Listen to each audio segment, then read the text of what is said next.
She was upset with things that was going on in the house. Their teenage daughter chose to live with mommy, then daddy, then mommy again.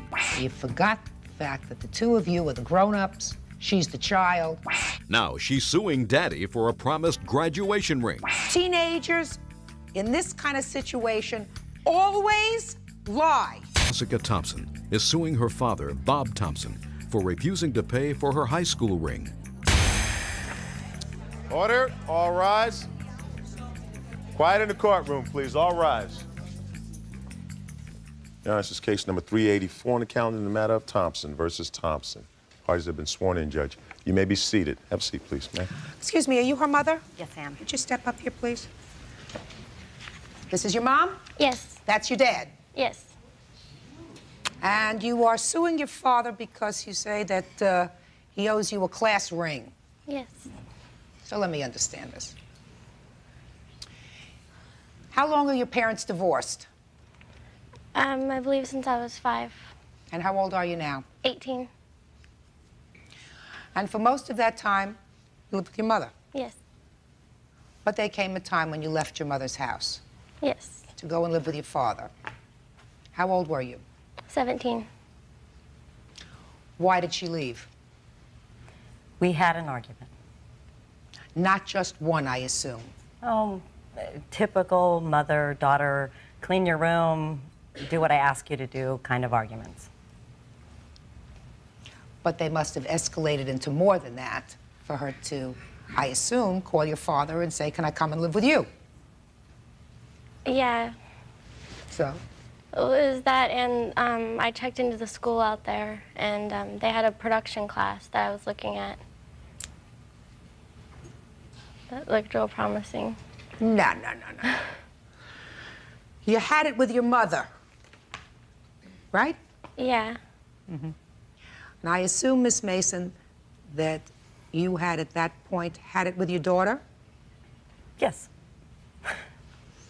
Now, were you in favor of her going to live with her father? No, I thought that was a bad decision. So you get this call, sir? Yes. From your daughter? Mm-hmm. Tell me about the call. She was very panicked. She was upset with things that was going on in the house there. She had stated that on numerous occasions she was told to stay home from school to take care of her youngest sister. She said that she was sick and tired of living in the house. She was sharing a room with her aunt. Her aunt had been there for a long period of time, and she had 2 children who were living in the same room as Jessica. Jessica was tired of that. Her aunt was getting up in the middle of the night, screaming at the children, cussing at them, and she was just tired of it. And she wanted a better way of life. She thought that she can get it in Memphis, which we promised that, you know, if you want to come out here, we will do the best we can for you. Okay. Mr. Thompson? Yes. I'm going to tell you, sir, that that was your first mistake. Because I assume that the first thing you didn't do, don't have that look of incredulity on your face. Teenagers in this kind of situation always lie. Because they got 2 parents who live far away from each other and who don't communicate. So the first thing you should have done was pick up the phone and call your former wife. Mm-hmm. Right? Right. In hindsight, that was the right thing to do. Because when your daughter got to your house, everything was okay for a while, right? Yes, it was. But then after a while, it wasn't okay. Tell me why it wasn't okay. Well, after quite a few months went by, things were very good. She got enrolled in school, she was making friends, she got involved in church programs and things of that nature, made friends through the church. Things are going great. Long about December, my father was very ill in the hospital. After about the 4th week of his hospitalization, my wife Rhonda and Jessica and I flew out to California here to be with my father in his final days. During that time, Jessica said that she did not wish to confront her mother, did not want to cross paths with her. And we said, you know, it's whatever you want to do, but, you know, we can't guarantee that that will not happen because my youngest daughter would more likely be at the hospital, be with So her you have grandfather. 2 children Yes, I do. with your former wife. Right. Are you in touch with your younger daughter? Yes. Do you see her? It's been a while since I have seen her. How old is she? She's 14 years old. Okay. So you came out to California to be with your dad, and they crossed paths. Right. Actually, what happened, Jessica had the urge to see her youngest half-sister, and we set up a meeting 2 days after my dad passed away, and they met in Northridge Mall. It was going to be for a period of 3 hours. You know, we agreed to it. We said, okay, if that's what you want to do, that's fine. We're not going to stop you. Even though her mother had a notarized letter saying she disowned her daughter completely. Afterwards, we found out that, according to Jessica, she was forced to write in a letter in the furniture department of JCPenney saying that there was items that she did not want sent back to Memphis. Previous to this, we were trying to get her belongings sent out here to us. Her mother at that time said that her belongings were turned over to other family members and Jessica was not entitled to it till she was 18 years old. According to your paper, sir, to make a long story short, first Right. there was a custody battle that you had. Right. With your former wife. Yes. And you retained counsel for that, and it was a costly process. Right. And that custody battle was ultimately resolved with your daughter living with you. Right. Now, you say you had a notarized letter from her mother saying she totally disowned her. That's correct. Did you write that letter? I gave up custody till she was 18, yes. Does anybody have a copy of that letter? Yes, I do. I'd like to see it. I mean, if you say you gave up custody, but that was not before there was a custody battle that was waging between 2 jurisdictions. Is that right? Right.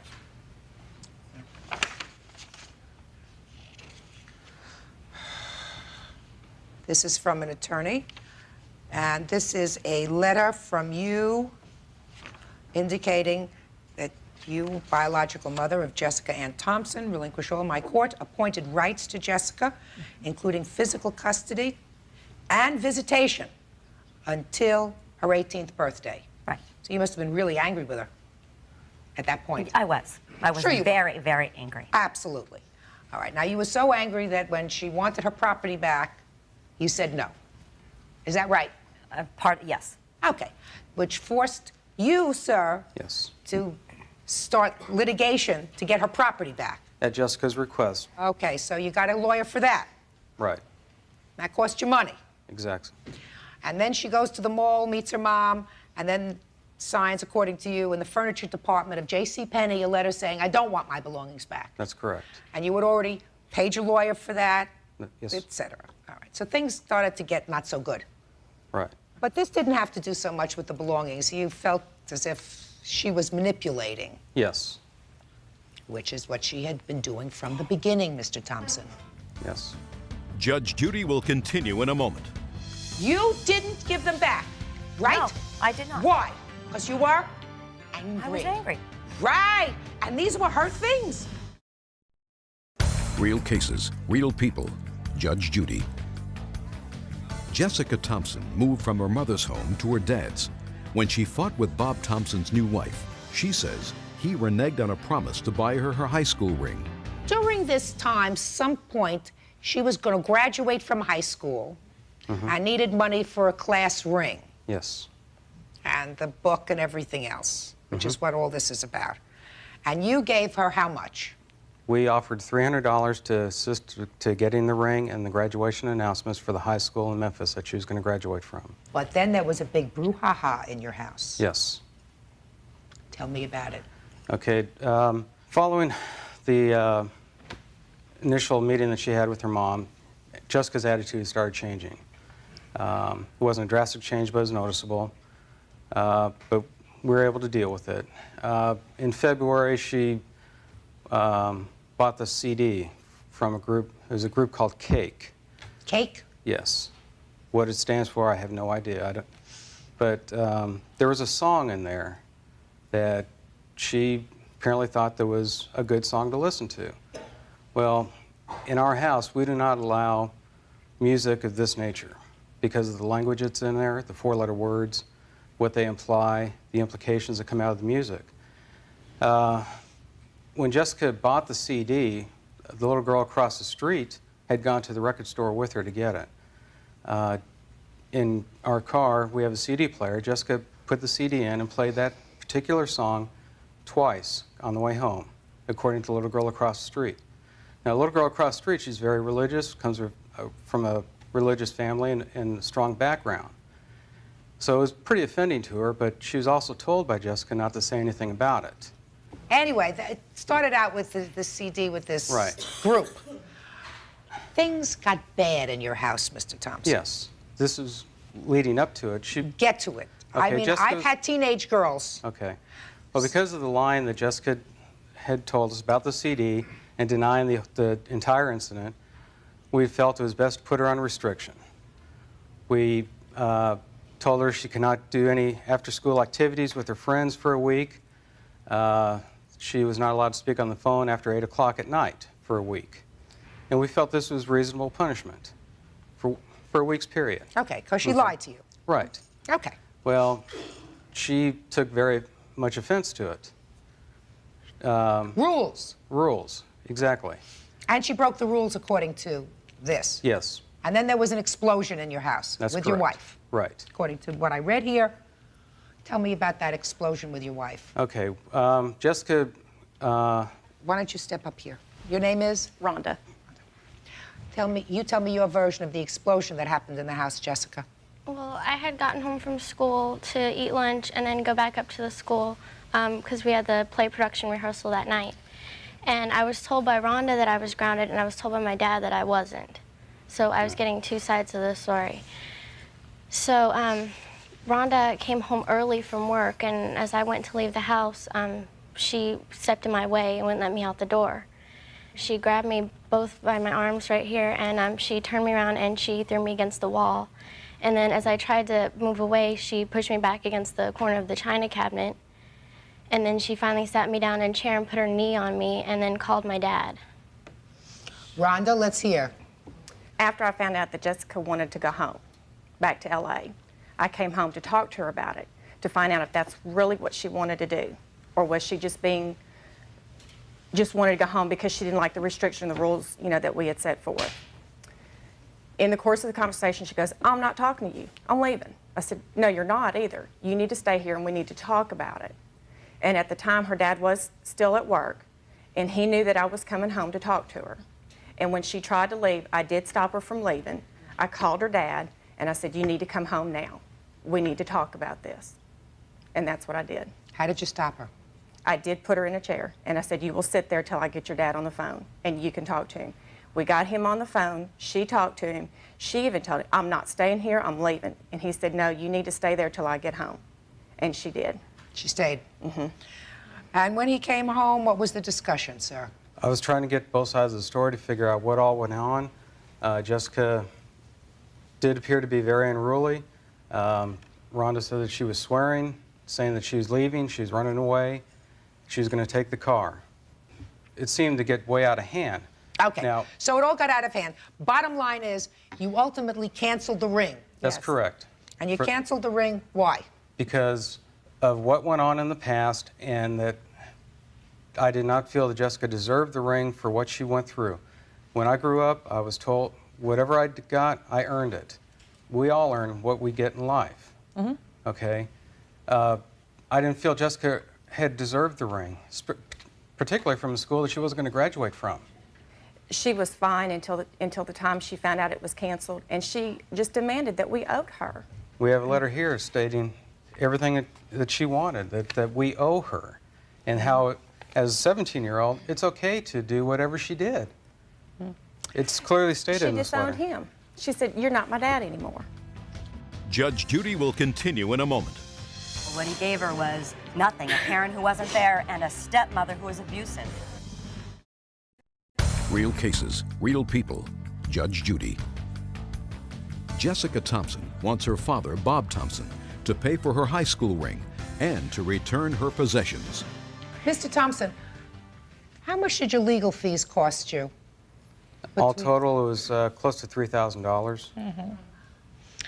Did you have legal fees? No. Can I say one other thing? Sure.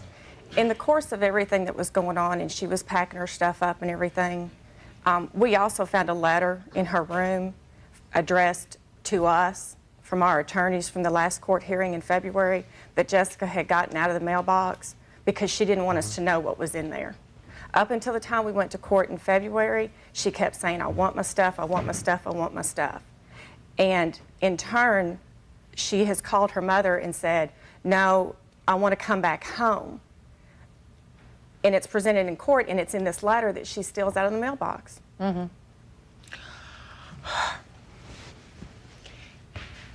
You two people made a mistake. And your initial mistake was that you forgot the fact that the two of you are the grown-ups, she's the child, and that you have a responsibility, despite the fact that you haven't been together for years, to have a united front with regard to a 17-year-old who doesn't like to live with rules. Mm-hmm. Because that's why she left your house, and that's why she left your house. Because she didn't like the rules. Mm-hmm. It cost you a lot of money, it probably cost you a lot of aggravation. Right? Right. Mm-hmm. Because you have to know that just as she probably told you some tall tales about what happened in their house, which caused her to want to leave, she told them a lot of tall tales about what was going on in your house, which caused her to want to leave. But when I tried to call their house when she was back there to speak to Bob, they would never let me talk to her She never or called him. the house. There was a phone in Jessica's room that she had. Listen, your daughter is 17 years old, madam, right? Well, She's 17 years old. You signed a piece of paper really disowning her. Not only custody, but said visitation, which is really no contact, because you were angry. You've got to act like the grown-ups. In any event, I don't see that your father owes you a darn thing. Nothing. You didn't graduate from that high school. You graduated from a high school in California, correct? Right? Yes. So I don't see that that ring has any sentimental value, aside from the fact that he's your father. That's a rule. He makes the rules. You living with him? He said, as long as you're living with me and graduating from the school, I think you should have a ring. Here's the budget for the ring. It's $300. You didn't graduate from the school. You picked up, you left. Why should he give you anything? Why? You caused both of these people a lot of aggravation. Your mother and your father. You want to say that she didn't cause you aggravation? Were you going to say that to me? Were you going to say to me? No, she calls me aggravation. Absolutely. But the ring, on the other hand, he said it was a gift, the $300. Judge Judy is ready to rule.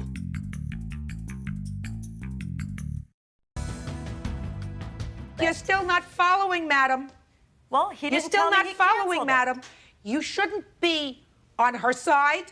The two of you should be together so that she knows she has a mother and a father who are both people of goodwill, both responsible, but who aren't battling with each other. You can't battle with somebody who won't speak to Why you. didn't you give her back her things?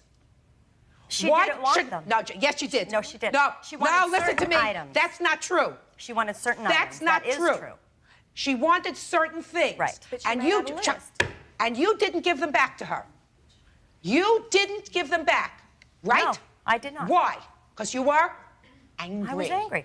Right. And these were her things. You made him initially get a lawyer, go to court, and sue over the things that were, according to you, hers, because you were Angry. angry. So is he. So is he. He's angry that he spent $3,000 because he got stories from his daughter about how she was being abused and mistreated in your house. He brought her to his house, and within a relatively short period of time, she was being abused and mistreated in his house. She wants to go back to your house. Don't you see any similarity between the things that you wouldn't give back to her and the ring that he wouldn't give her? No. No? You're wrong. Your case is dismissed. That's all. Parties are excused. You may step out. Out the back with you, right? Judge Judy will continue in a moment. And on the next Judge Judy. Yes, she's part of the family. No, she's Okay, not. listen. She Okay? never has been. As far as I'm concerned, Listen. you aren't either. No, I'm not listening to you. But Okay. obviously, you have no respect for your dad. I don't anymore. You can hate me all you want, okay? One thing is very clear. I'm your father. I don't want to. I don't want to have anything to do with them. It hurts. There's no doubt about it. I've always been there for Jessica.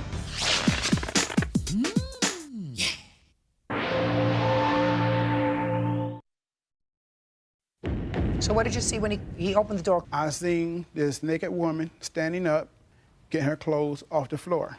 The apartment manager broke up the party to protect his tenant from strangers. This young lady, why did you bring her up to Bob's house? Well, we was just talking, conversating, and there was no harm, no law broken. Interesting. Castleberry is suing 39-year-old apartment manager Zachary Thomas for assault. Order, all rise.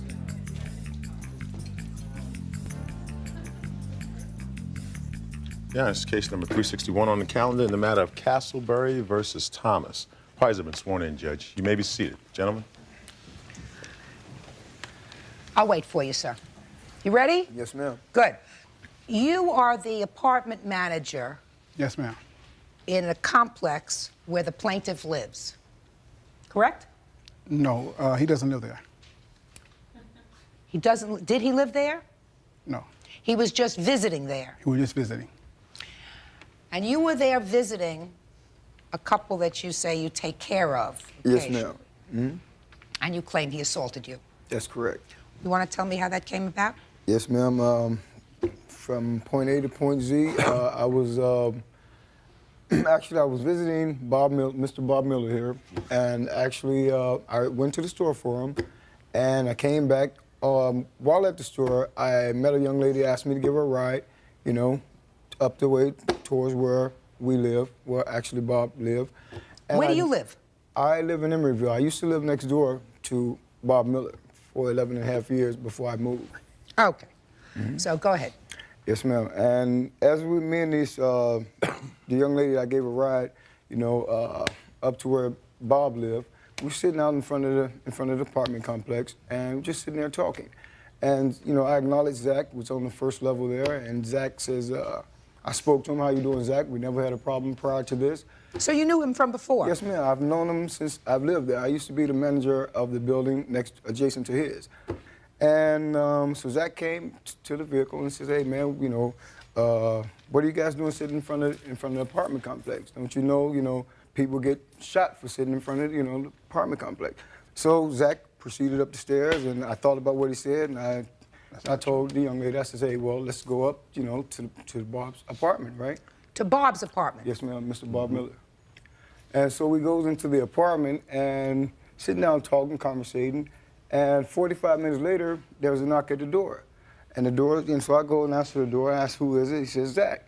So I open the door to see, yeah, Zach, what is it?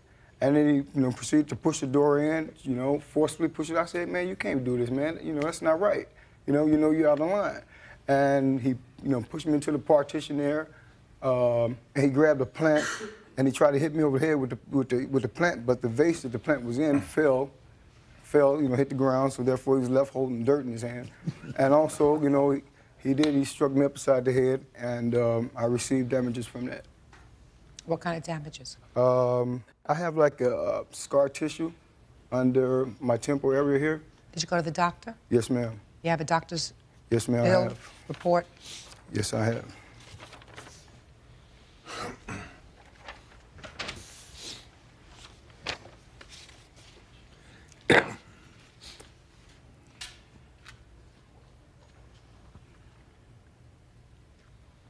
Okay. So, what happened? Okay, on July the 2nd, I normally make my rounds of my building, making sure the building is safe, making sure that nobody is hanging out in front of the building. Then I observed Major Castleberry sitting inside this car. I don't know, he was smoking something, And, What do you mean he was smoking something? he was smoking something that I assume it was, like crack, because, he's a, abuser. And, and also,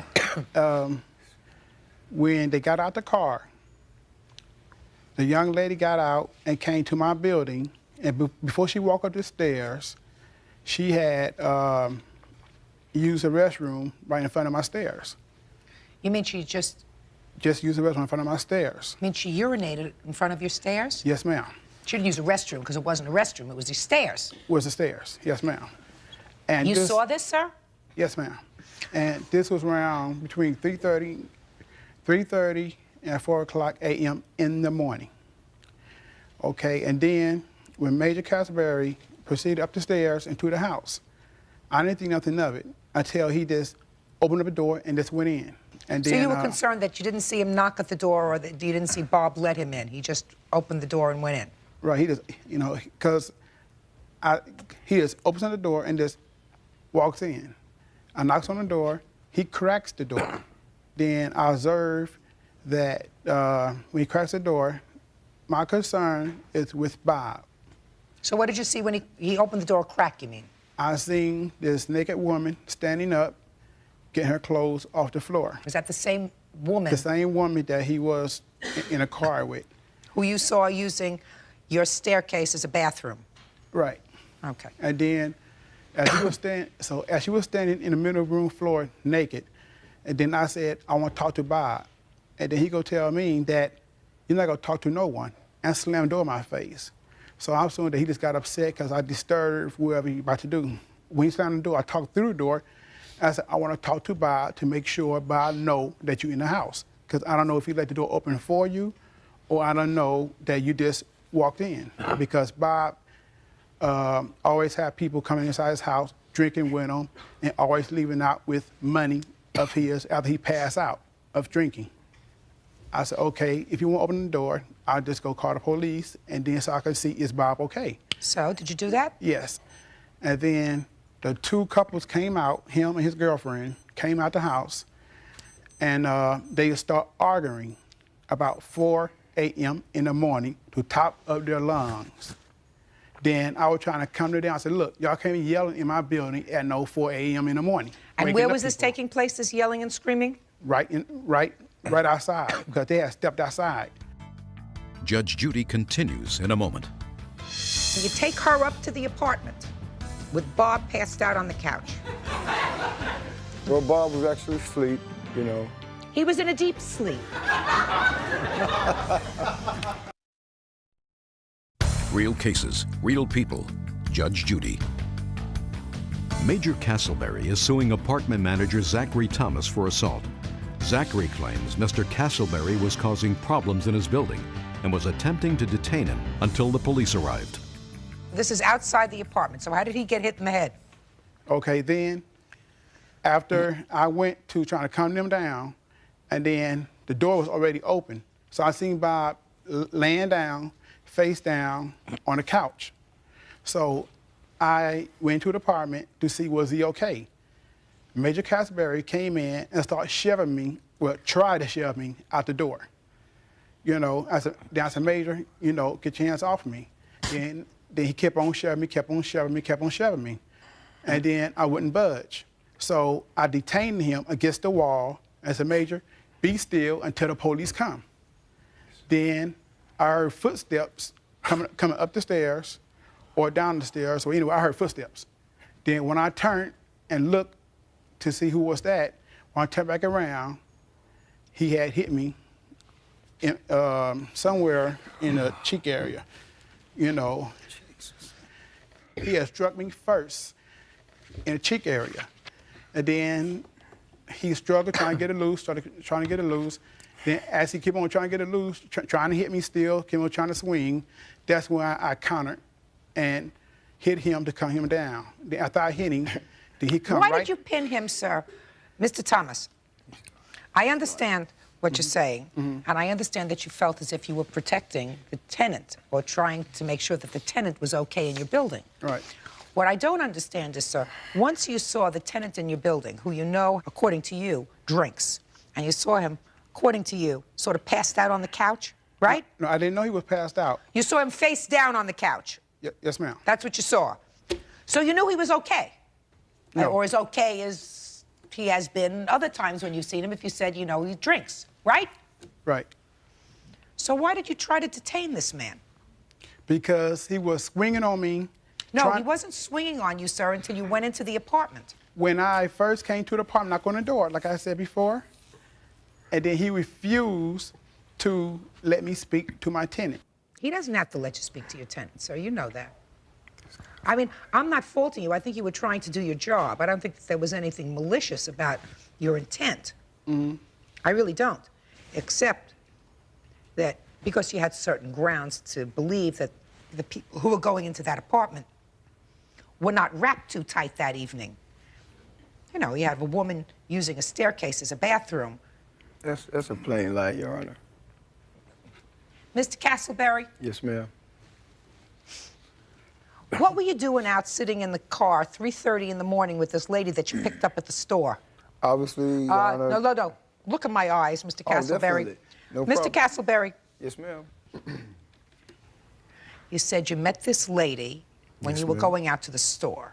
Yes, ma'am. And you were going to the store to get what? Well, I was going to the Here, store. look here. Oh, fine.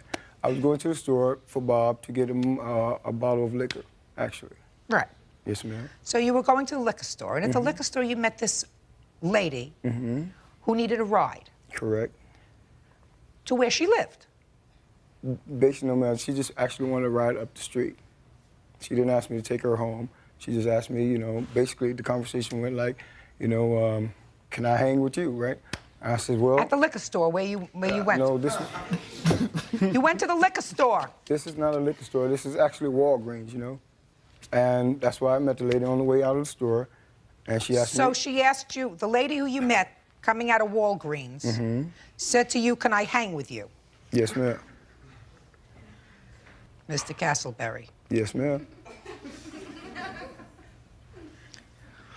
As much as I hate to admit it, sir, I wasn't born yesterday. Okay, though. Well, that's the truth, Your Honor. Now you, who I'm sure hadn't had anything to drink that night, is that right? I had some beers or what have you, but yet and still I wasn't. What's the what have you? Some beers. It's a what have you that I'm interested in. Yes, ma'am. Well, I had beers. Then you had some beers and you went to get some more liquor for both you and Mr. Bob over here, who was passed out on the sofa. And you meet the young lady outside of Walgreens who wants to hang with you. And you take her up to the apartment with Bob passed out on the couch. So far, am I getting this picture right? Well, Bob was actually asleep, you know. He was in a deep sleep. Is that right, Bob? No, it isn't. Judge Judy continues in a moment. There was no reason for him to be alarmed by him seeing me going there into Bob. With the lady who had just urinated on the stairwell. That's not true. I believe it's true. Okay, doke. Yes, ma'am. Real cases, real people. Judge Judy. Major Castleberry is suing apartment manager Zachary Thomas for assault. Zachary says Major may have been committing a crime and he wanted to hold him for the police. This young lady, why did you bring her up to Bob's house? Actually, it was actually, I don't know, no, you know, premeditated anything of that matter.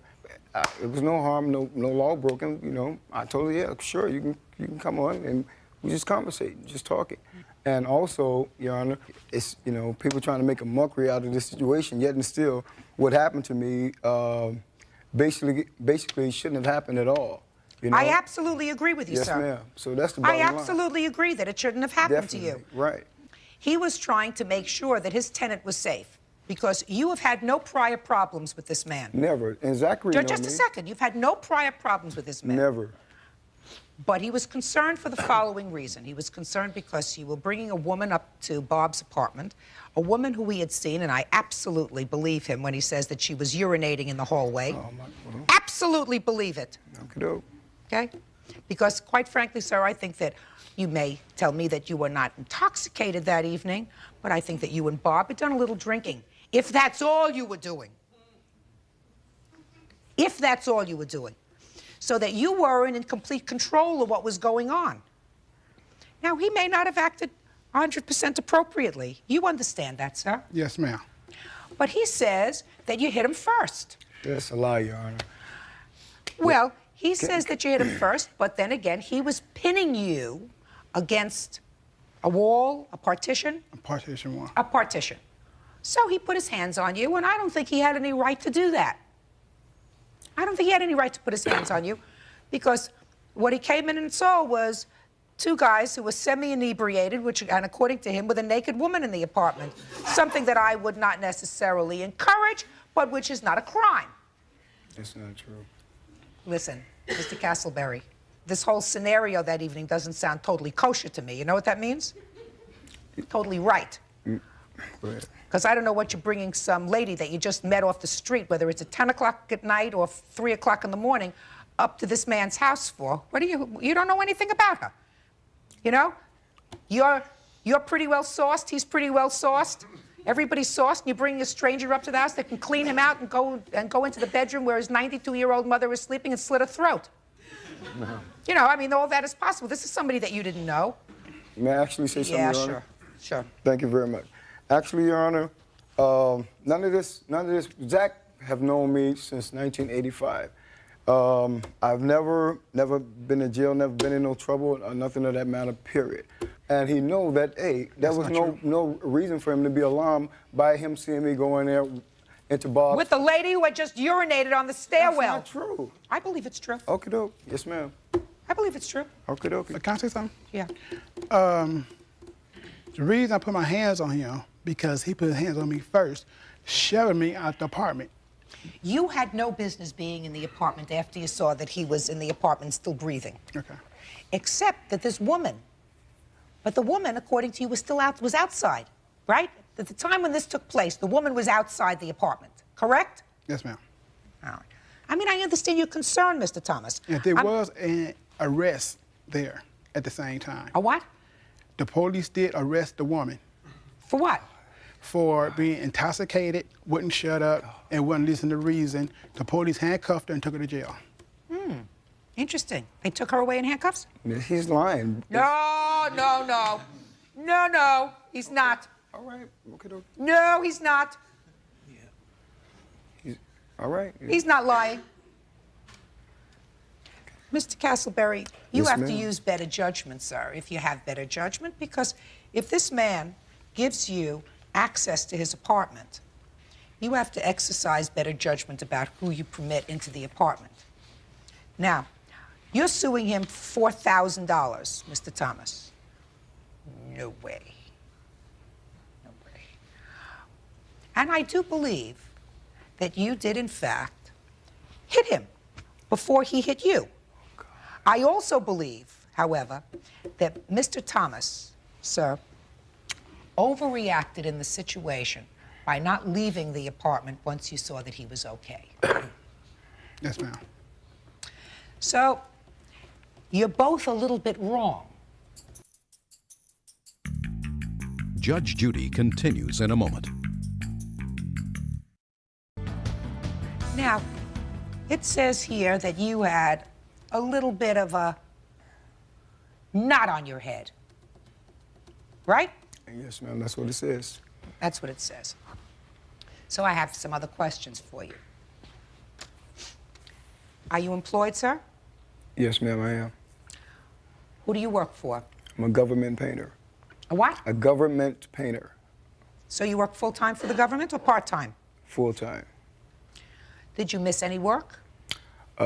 Just Over here, sir. Just the days that I had to go, and I consulted an attorney, and I also went to the doctor.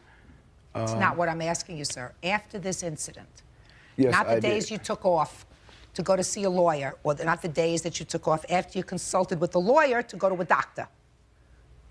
Because that's about what happened, right? First you went to see a lawyer, and then the lawyer sent you to a doctor, correct? That is correct. See how smart I am? See, if you're really hurt, you go to the doctor before you go to the lawyer. That's what happens when you're really hurt. Okay. When you're not really hurt, first you go to the lawyer, and then the lawyer sends you to a doctor. May I say something, please? Sounds right to me, Judge. So, Mr. Castleberry, I am awarding you damages, sir, in the amount of $1. Thank you. Parties are excused. You may step out. Thank you. Judge Judy continues in a moment. And on the next Judge Judy, this guy straight up lied, and he knows he's lying. So, you know, that's with him and God. If I would have hit him first, I'd have hurt him. Okay, he would have had some sort of, report from a doctor, or some sort of injury. You see what I'm saying?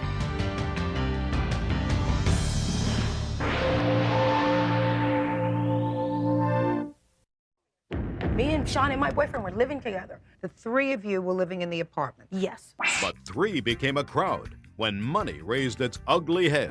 Like, what the are you go to Las Vegas for? Oh, so I can see if I can win some more money. And I'm like, you've got to be stupid. Are you finished? Yes. I have a feeling you two people deserve each other because you are irritating me. You claim that the other owes you money, just about the same amount of money, $2,600 change. Ms. Sanchez, you claim that this gentleman was living with you. He left owing you money for a variety of things, which you'll tell me about. You say you made a loan to her for lawyer, $1,500 for something. You'll tell me about that. So why don't you start from the beginning? How come the two of you were living together? Sean said he had no place to go. And when we first moved together, he was getting kicked out of his apartment. I was leaving my apartment. Had you been friends? Yeah, we had been friends. We had met at work. And at the time, we were staying in a hotel, and it was like you pay every week. Then we found an apartment through one of his friends at work. He got the apartment in his name, okay? And then later I had got it put in my name. I have a rental agreement. And I was giving Sean the money because he knew the landlord. I had no idea, and I work at night. And so I would give Sean money every week to pay rent. Sean didn't pay rent. I have an agreement that we both signed saying that we're both 4 months in the hole in rent. And I'm like, how in the world can this be? I give you money every week, What you're telling me is you gave him your share of the rent. Every How week. much was the rent? $250. $250 a month? Each. Yes, each. It's $500 a month. Okay. So you gave him your $250? Yes. And he never paid the rent? No. I have a piece of paper saying right here that we're both, and he signed it. We both signed it, saying that we're 4 months in the rent, 4 months behind in the rent to this day. Didn't I pay her 70? I don't know. Do you have a receipt? Shh, don't talk to each other. Don't talk to each other. Okay. You both signed that you're both responsible for half the rent. Did you pay the rent, sir? When I moved out, I paid $750. I'm talking about while you were living there with her. We lived together for a whole year and a half. Shh. How long were you living in the apartment together? About a year and a half, 2 years. And did you pay the rent? Yes. All that time? Yes. No, he didn't. He's lying. Miss Sanchez, Yes, ma'am. you have rent receipts? She had them all. Did you ultimately pay all the rent? Not yet. I am still in the hole because of Sean. How did that come about, that you're in the hole? Okay, Sean was unemployed. First, Sean moved out, okay, because me and Sean and my boyfriend were living together, right? And everything was fine, but we still owed her $2,000. The three of you were living in the apartment? Yes. And the rent was $500? Yes. So But that my his share boyfriend, was... my boyfriend didn't really live there. He wasn't responsible for any of the rent. That was my responsibility. He didn't hardly have any clothes there, okay? He was just, You just told me there. the three of you were living in there. a two-bedroom apartment. In a two-bedroom apartment. Yeah. He had his own room. I had my own room. He had his company. I had my company. So my boyfriend didn't really live there. He had all his clothes someplace else. My boyfriend did. Sean was fired from his job, came crying to me that he didn't have any place to go. Okay, no place to go. He couldn't go live with his brother. They're having problems. He can go live with his father. They're having problems. So what you're saying to me, madam... So I let him move back in. I let him move back in on the agreement that he helped me with households. In May of 1997, sir, you signed an agreement that you owed her a total of, well, this would be $1,000, right? Because it says that total owing was $2,000. And Henry and Sanchez are responsible for 50% of the total, and you signed this, correct? So you acknowledged in May that you owed her $1,000. Yeah. Right? Did you pay her? I paid the landlord $750. No. I'm not saying what you paid the landlord. I'm saying what you paid her. Why would I owe her? Because I gave you the money every day to pay the rent, and you didn't, stupid. Now, you want me to dismiss your lawsuit? No. This is $2,000. Each of you owe half of that. So that's $1,000. Did you pay it or did you not pay it? I paid $750. I guess I still owe the landlord $250. When did you pay the landlord $750? July? When did you move out? July? No, shh. Show me the receipt. I don't have that. That makes this easy. So that's $1,000. What else does he owe you for? He bought, through his work, I got a VCR because he could get it cheaper from Dow Stereo. How much did you pay for it? $160. Okay. That's all the money that I gave him for the VCR. How much did you pay for the VCR? Got a receipt right here. Okay. $213. $213, and you gave him $160. Where's the receipt? I didn't ask Sean for receipts. Okay. Did she give you $160 for the VCR? Every No. day I get... You wanted a video camera. Listen to me. But you didn't. You each want money from each other. It would be very foolish. So you say you bought it for $160, and you're going to show me a receipt for $213. And you claim that when he moved out, why did he move out? Because he wouldn't do his chores, nor did he pay rent. The first month that he moved back in after he was unemployed, he went to Las Vegas, okay? That was on Memorial Day. Didn't tell me anything. And then he comes home, oh, I'm broke, I went to Las Vegas. Like, what the hell are you going to Las Vegas for? Oh, so I could see if I can win some more money. And I'm like, you've got to be stupid. And every day, that month that he was there and he was unemployed, I gave him money, because every day I had to go to work. Are you finished? Yes. What's the address of this apartment where you live together? 802, apartment A. He didn't help me with the chores. He didn't help me take care of it. I don't care. I'm not your therapist, madam. This is a court. Judge Judy will continue in a moment. Are you telling me that this attorney, under the penalties of perjury in the state of California, is lying? Yes, ma'am. Yeah, really? Maybe I'll call him. And later today, She was in high demand because she was a natural blonde and had natural big breasts. I'm sure if I chose to pursue that career instead of a research scientist, I would be in high demand, yes. real cases, real people. Judge Judy. Dancer LaDonna Sanchez wants her former close friend Sean Henry to pay her for back rent. Sean says she kicked him out. So what happened with the VCR that you said was yours? He took it from me. I went to sleep. He went in my room and took it out of my room. Okay. Now, what's your story? I let her use it. I never said she can have it. I bought it. Utter crap. Shh, shh. I said you could use it. Now, you also say that you made some loans to him. You want to tell me about that? The month that he moved in, since he was unemployed, he would ask me for money every day. I'm not talking, Miss, listen to me.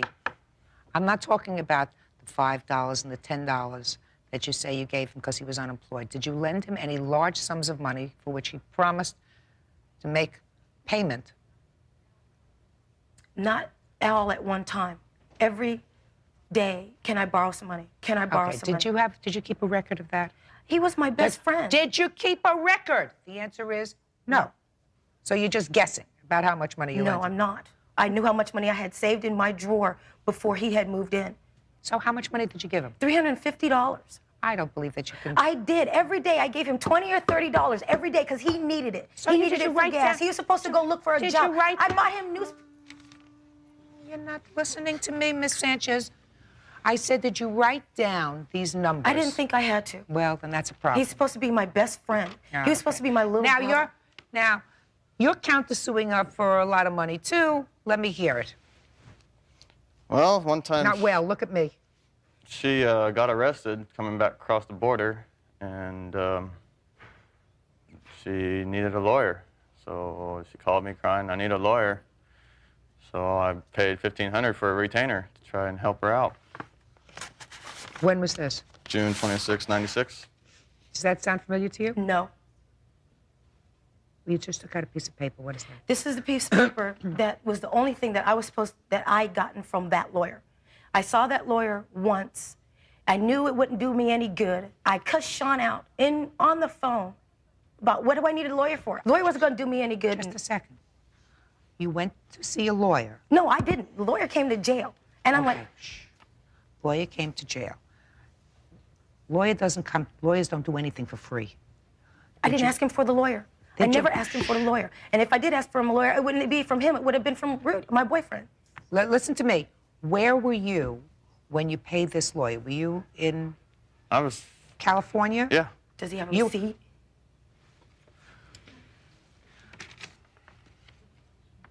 I have a feeling you two people deserve each other because you are, Miss Sanchez, irritating me. And I'm just about ready to show you the door. Do you understand? Yes.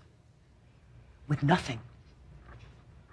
Not your $1,100, with nothing, if you do it again. You got it? I want you to show me any documentation, sir, that you have with regard to this lawyer. Right here. Can I see it, please?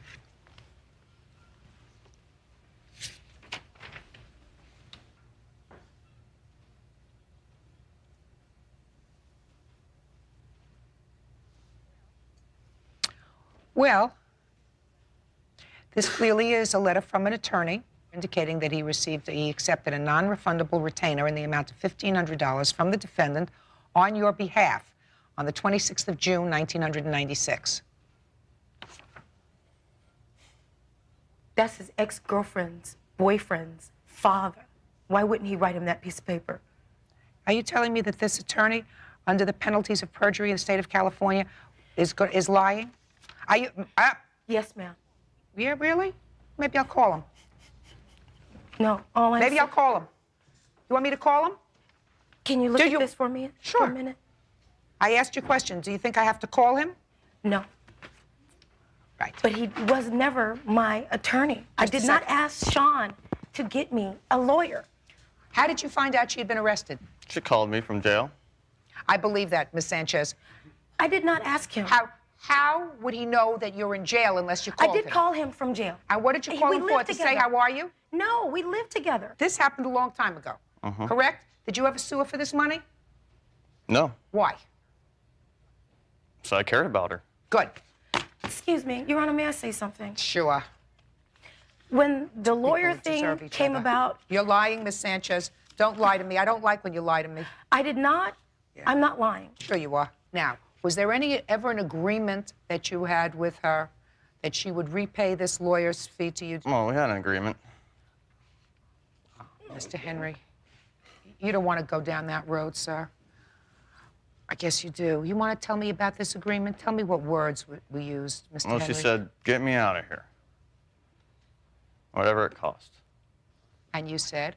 I'll try the best I can. I borrowed the money from my brother. No, don't tell me how you borrowed the money. She said, get me out of here. Right? Yes. And you did? Well, I tried. Okay. No, an agreement to pay it back means get me out of here, whatever it costs, and I will pay you back. That's a contract. That's an oral contract. But you didn't have that with her. No. Okay. Well, that's what I thought. So, that's honest. Judge Judy will continue in a moment. You never paid rent. You didn't clean up the house. You didn't clean up your stuff. I had to sit up there and pick up after you. Bought food and everything. And later today... She begged me for sex, Your Honor. Literally. Mr. Swan, you're not that attractive, sir. Thank you. Real cases, real people. Judge Judy.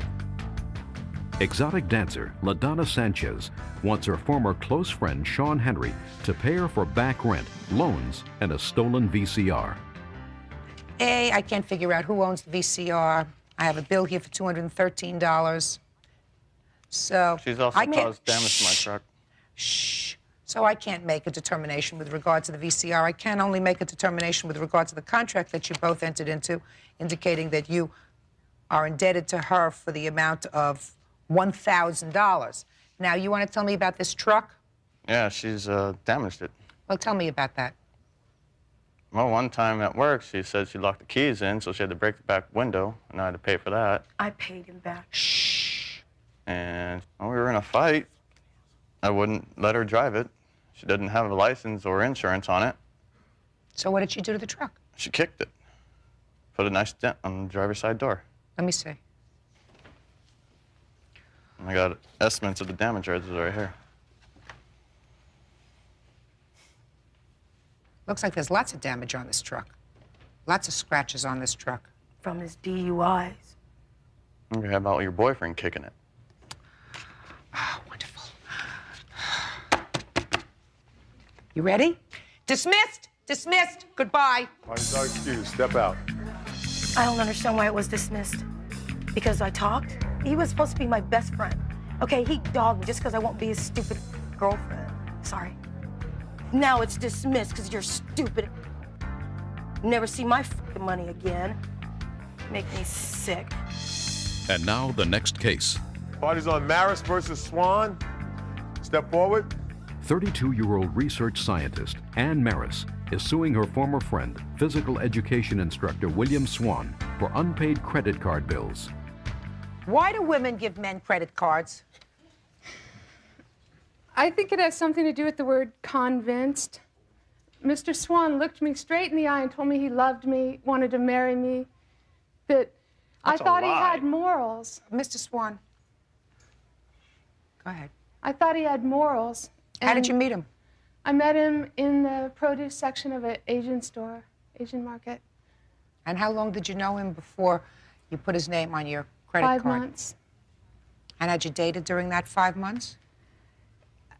Beginning about 2 or 3 months prior to that, we started seeing each other on a more regular basis and talking pretty much every day on the phone, at least once. So he needed some credit, and you said you'd give him credit on your card.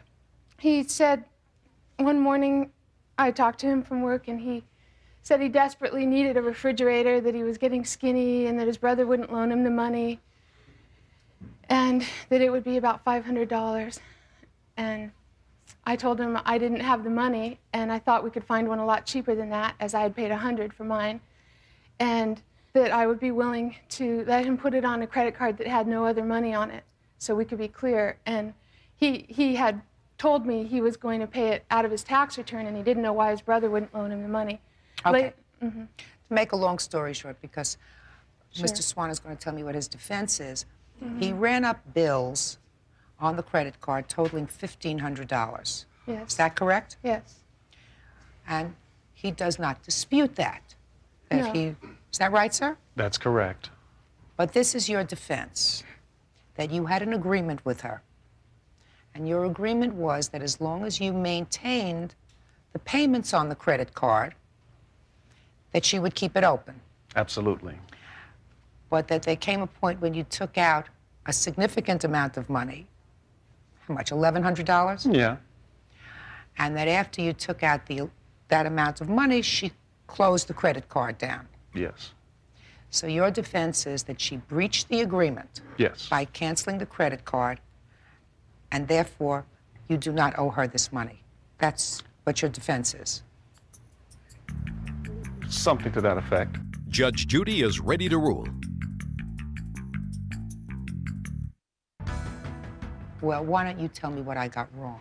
Well, Why don't you? not that I don't necessarily owe, but the fact that she breached our contract with reference to me keeping the payments paid that I shouldn't have to pay, because she cut it off basically out of spite because I wouldn't have sex with her. That's not true, of course. She begged me for sex, Your Honor. What is that? Literally. Mr. And Swan. I just, you know. Mr. Swan, you're not that attractive, sir. Thank you. What does this have to do about owing? She her thought so. Order. Well, sometimes love is blind. Mr. Swan, you're not serious with me, are you? You're not trying to tell this to me with a straight face that you don't owe the money that you took out on her credit card because she breached the agreement when she cut off your credit. I never said I didn't owe it. Are you sure you said, as far as I'm concerned, she broke the agreement and I have no intention of giving her a dime? That's what I said. But That's what you said right here in your answer. Yeah, but I didn't say I Good. didn't know. You owe her $1,500, judgment for the plaintiff. That's it. Parties are excused. You may step out. Judge Judy will continue in a moment. And on the next Judge Judy. She was in high demand because she was a natural blonde and had natural big breasts. I'm sure if I chose to pursue that career instead of a research scientist, I would be in high demand, yes. I hope to see him in jail. Hope springs eternal.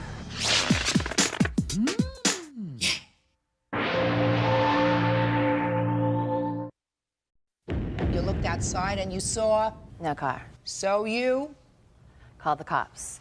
It led to a dramatic arrest of her former friend who had repossessed his car during the night. You got arrested for stealing your own car. Yes. Right? Did they actually put you in handcuffs? Yeah.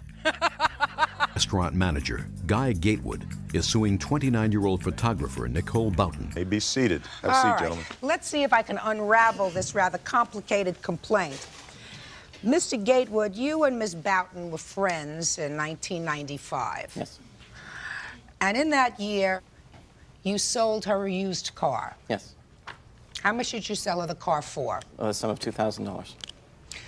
And she was supposed to repay you at the rate of $250 a month. Is that right? Yes. Yes. And you say in your answer that he was pretty reasonable about late payments and that sort of thing. Right. But you were paying off this car. What kind of car was it? A VW Bug. They're cute, Yeah. right? So there came a time sometime a couple of years later when she hadn't been making her payments and you were worried about the insurance on the car. You decided to repossess the car. Yes. So in the still of the night, without telling her, right? Oh, no. Did you tell her you were going to repossess the car? There was a letter sent to her, yes. That said what? If you don't, I will? What? If you don't pay, I will repossess the car, right? Right. But then you didn't tell her when you were going to repossess the car. Day and date. It gave her till the end of the month, which was... Mr. Gatewood, do you understand what I'm saying to you? You didn't tell her when you were going to repossess the car. The exact day and time, and no. Right. No. So, without telling her when you were going to repossess the car, this former friend of yours, you went to where the car was parked. Yes. And took it. Yes. And the registration was still in your name. Yes. Because that was your arrangement. Yes. She did what any normal person would do, getting up in the morning. You looked outside and you saw... No car. So you... Called the cops. You got arrested. Pulled over, yes. For stealing your own car. Yes. Right? What people do to each other and to themselves. This is really so fascinating. I was fascinated when I read this complaint. Now, ultimately, it was okay because you spoke to the police and were able to convince them that it was your car. Yes. How long were you in custody? About an hour and a half. Was it scary? Yeah, to say the least. You ever been arrested before? Never. I've never even darned bracelets. What? Did they actually put you in handcuffs? Yeah, I was on my knees and they put me in cuffs. Tell me about that. I'm really curious to know. I was driving home and I noticed the cop following me, and I eventually made it home and I pulled into my parking lot, or my carport, and I get the lights and I'm thinking, okay, what's this all about? And I get out of the car and I get this spotlight in my eyes and he says, throw the keys to the ground. I'm like, okay. He's like, turn around, put your hands on your head. I'm like, okay. And then he says, walk backwards towards my voice. And I did. He says, stop. And I feel something on my back and he says, get on your knees. I'm like, execution time. And they cuff me. And I'm like, am I under arrest? And he says, no, you're in custody. I said, can you please explain the difference to me? Did you say that to him? Yes. Did he have a sense of humor? Not at this time. And so he says, can you explain to me instead why you're driving a stolen vehicle? I said, this isn't a stolen vehicle, this is my vehicle. And he says, what's your name? And I said, Guy Gatewood. He says, well, you got that part right. Then, explain this to me. Had you known at that time that she had called the police? No. No. This is just like completely... So what you were suing her for is for having called the police and having had you arrested falsely. So you want some damages for that. And then you want some money for the car. There's still a balance due on it. Okay. Well, first let's take care of the car business, and then we'll get into this arrest business, because I have to figure out exactly how much, if anything, you're owed on the car, because she says that she paid money towards the car and she is countersuing you for the car, and then you're countersuing him, Miss Barton, for some nonsense, which I categorize as nonsense, which is the emotional distress of not having your car, something like that, which I'm not even going to think about because that's a lot of baloney. Now, how much did you pay for this VW Bug, sir? How much did I pay for it? That was my question. I'm sure you have an answer. Initially, when I got the car, I paid $500. I Okay. then fixed the car up, put a brand new motor in it, fixed the body, did the interior as well. It came to about $2,400. Let us assume, for the moment, you paid $2,300 for the car. Okay. All right?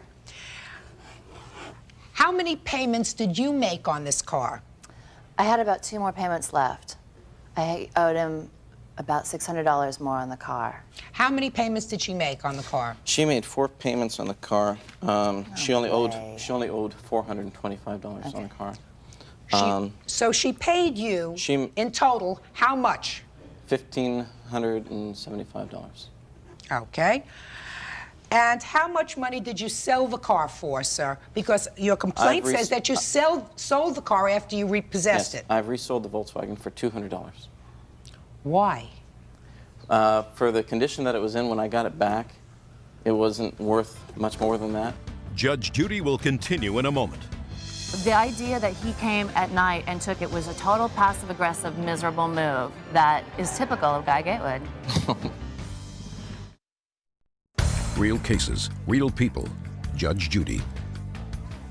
Guy Gatewood says he was embarrassed when he was handcuffed and led away after he repossessed Nicole Boughton's car. Now he wants payment for the car and the emotional distress. Who did you sell it to?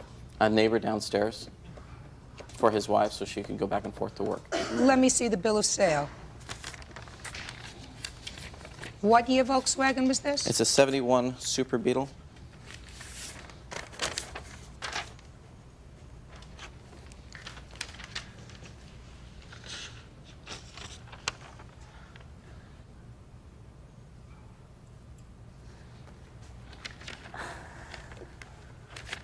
Mr. Gatewood. Yes. You were driving this car when the police pulled you over. Yes, I was. Where were you driving it from, sir? I was driving it from Shooter's Bar in Huntington Beach. What is the distance between this barn and your home? 2 miles. And how long had you been driving the car from the time you repossessed it until the time they repossessed you? It was stored most of the time. Maybe 2 or 3 times I took it out to keep it running. I also have another Blazer and a motorcycle that I use frequently. Now, Mr. Gatewood, just because you do a bill of sale for $200, sir, doesn't mean that I believe that you sold this car for $200, because the car was clearly a drivable vehicle. Drivable vehicle, cute little car, almost vintage, you know, 71 VW Bug. Was a convertible or not? No, it's not convertible. So just because you wrote $200 here doesn't necessarily mean I believe that you were paid $200 for it in total. I'm not the only signature on that statement. You're talking about the buyer? The buyer also. Oh, well, it would certainly serve. The buyer would certainly say that he only paid $200 for the car, because that means his tax, when he has to register the car, is a lot less. People do that all the time. It's wrong and it's illegal, but people do it all the time when they sell cars that are used cars. They say, hey, listen, put down $200, I'll give you $800 for the car, and then I only have to pay tax on $200. You understand that, Mr. Gatewood? I understand your point of view. Now, what did you, after you found out that the car wasn't there, you called the police. When did you realize that he had taken the car? About 3 days after I made the report. I didn't hear from him. I called him as soon as I called the police. I was like, your car's been stolen. I know I still owe you money on it. I'll pay you the money I owed on it, but just to let you know it's been stolen. So if you get any calls about it being found, then call me back. I didn't hear from him. And he didn't tell you that he had taken the car? No. Right? Right. Right. That... I was told by legal advice not to speak with her. Just a second. Sure. She told you that she had reported the car stolen. No, she didn't tell me that she What called did she the police. say? She left on the answer machine. She goes, I don't know if you have the car or not, but it's not up here. Give me a call. And that was it. And did you call her? No. Well, didn't you think that she might call the police and report the car stolen? Yes, but I didn't think they'd take a stolen police report without proof of ownership.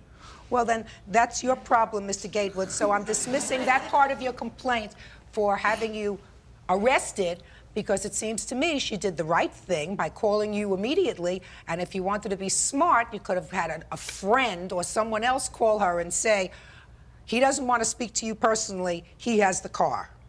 When did you find out that he had possession of the car? Like I said, it was about 3 days after. When he didn't call and tell me, make any comment about it being stolen, is when I knew that he must have taken it. I mean, because that's a part of his character that I wouldn't doubt. So a friend of mine was like, do you think he took it? And I'm like, you know, he's just miserable of enough person to have done that, but I'm not going to call him until I chill out, because I was pissed. I had no notification. Say, listen to me, you're in court. Try angry. Angry. I was angry. I was out of control. No, I wasn't out of control. I was just angry. I was amazed that he could have done anything so low without any notification. But like I said, it's part of the nature that I knew of him. So what did you do? Did you call the police? I called the police and I said, I made a report a couple days ago. This is the number. Scratch that report. He goes, well, was the car stolen or wasn't it stolen? I said, well, it was taken without notification by its registered owner, so I don't know if you'd call that stolen. But it's not stolen, it's in the owner's hands. When I got a call from the Huntington Police Department a couple months later saying, we recovered your car, I knew something definitely went wrong with the reports. I called him immediately. I'm like, Guy, I need to talk to you about your car. There's some problems. If you need my help with anything, call me, and I will totally help you straighten it out. I never heard from him. He should have told you. He should have notified you immediately that he had repossessed the car. That's what you do when you repossess a car. You tack a notice on the door. This property has been repossessed. I sent her a registered letter. Did she pick it up? She refused it. Can I see it? It was... Well, that's all right. She refused, so there was no notice. If you had a receipt that she had received it, that's one thing.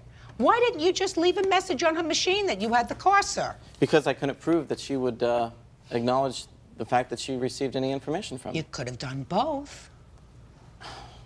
Right? You could have done both, you know? Judge Judy will continue in a moment. You buy a used car that's 25 years old. Listen, anything that reaches 25 years old starts to go downhill. Believe me, I know. You know, every year it gets a little bit worse. Real cases, real people. Judge Judy.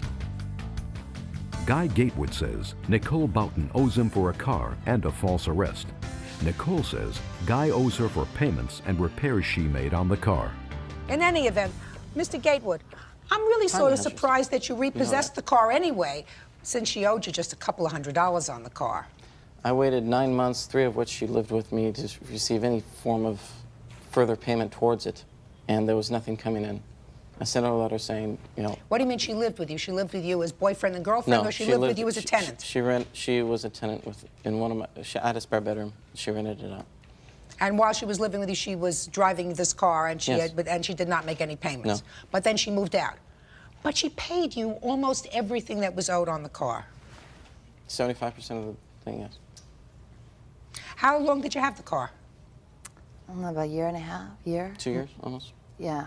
We can talk about the repairs of this perfect car that I paid twice of what it was worth when I first bought it, and I had to immediately put in at least $1,000 on this perfect car. That the money went to his buddies at his garage who charged me so much for repairs. Did. Just a second.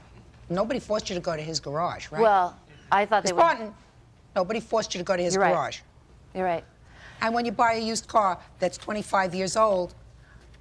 But when it's supposedly in good condition. What everybody says. In great condition. Everybody says it's a cream puff. Isn't that the right word? It's a perfect car. Anyway, he knew of these repairs, and that's why he wasn't getting some of the car payments on time. was because I was putting so much money into fixing this cream Listen, puff. he's not your partner in this tragedy. What's that? He's not your partner in this car tragedy.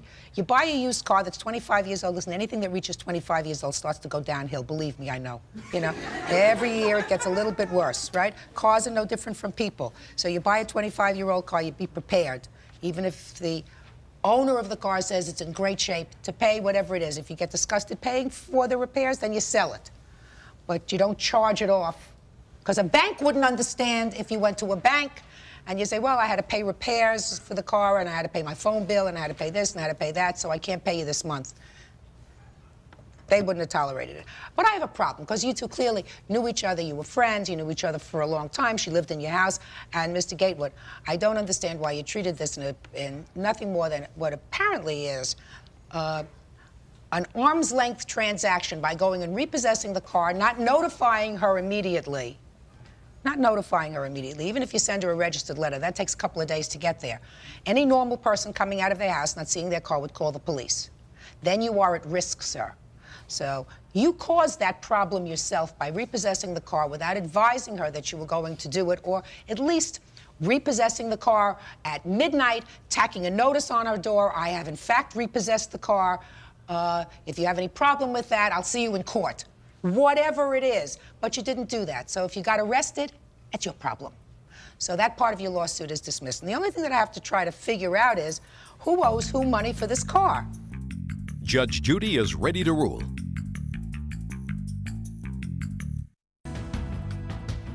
Now, you have any proof that you paid $2,300 for this car? That was all in parts, receipts, stuff like that. Well, let me see. I did bring anything like that with me because I didn't feel it would be necessary for today. And you say you bought it for $500? Yes. So let's see how much you made. So you don't have any proof of how much you put in to have it fixed for me. So let's say you put in nothing. So you bought it for $500. You got $1,575 from her, and you got another, according to you, $200 from your neighbor. 5, 7, 12. So far, you got $1,775 for a car that you paid $500 for. That's pretty good. That's pretty good. Now, on the other hand, Miss Barton, you had the use of a car for almost 2 years. Right. At about $750 a year, right? Plus all the repairs. That's what happens when you have a car. You do repairs on a car when you have a car. So for $750 a year, you had basic transportation. Basic, very basic. Did you have another car, or just this car? It was great. It was great. So that seems to me as if, that's nice, 12 months. That was out to what, less than $50 or 50, $60 a month to own a car? That's not bad. You have insurance for this car? Not anymore. Did you have? Did I have? Paid up insurance all the time? All the time, no, not all the time. Well, that was one of the reasons you repossessed the car, right? I don't know. Just a second. He had more excuses for taking the car. Let me ask you a question. No, he's very clear in his complaint. He says he was concerned because the car's in his name, and you told him you didn't have money to keep up the insurance. So he was afraid if he got into an accident in this car, they were going to come and take away his other car and everything else that he owns, right? So you didn't have insurance on the car. Okay. Right? Mm-hmm. Oy. Sounds to me as if you made out okay, Mr. Gatewood, in the sale of the car. Sounds to me, Miss Barton, that you brought on some of this on your own, had no insurance on a car. You certainly weren't going to get stuck if the car was in an accident, or if you hurt somebody, he was going to get stuck. He's the registered owner, and you have nothing because you couldn't even make the car payment, so they couldn't go after you. So it sounds to me as if you two folks absolutely deserve each other. Your complaint is dismissed, your countersuit is dismissed. Goodbye. Parties are excused. You may step out. Judge Judy will continue in a moment. And on the next Judge Judy. He knows me really well. He knows I'm a very distracted artist. He could have made it a little bit more clearly without being so passive-aggressive about, look, I really don't appreciate what situation you've put me into. He never communicated anything with me like that. Wow. Whatever's in the past is in the past. Everything ends the way it's supposed to end. And now the next case. All parties in the matter of Anderson versus Elfering, step forward, please. Wireless salesperson Nicole Anderson is suing her ex-fiancé, cement contractor Shane Elfring, for the return of her belongings, including her daughter's cat. Shane is countersuing for storage fees. Miss Anderson, according to what I read, you and the defendant were on again, off again for a few years. Correct. You ultimately separated. It is your claim that he has your furniture that he won't return, some of your possessions, as well as your daughter's cat. Yes. Mr. Elfering? Yes, ma'am. Says that he got sick and tired of looking at your stuff after 4 months. He put it in a storage unit, and as soon as you pay for the storage unit, you can have your stuff back. As far as the cat's concerned, he's had the cat now for 8 months, and the cat's his.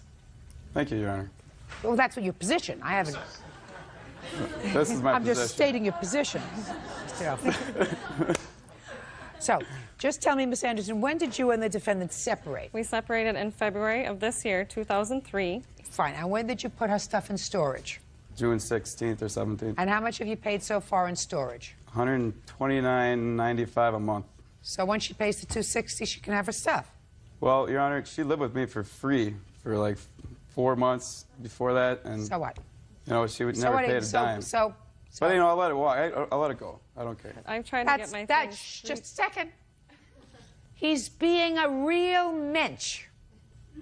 Got mensch? Mentions, yeah.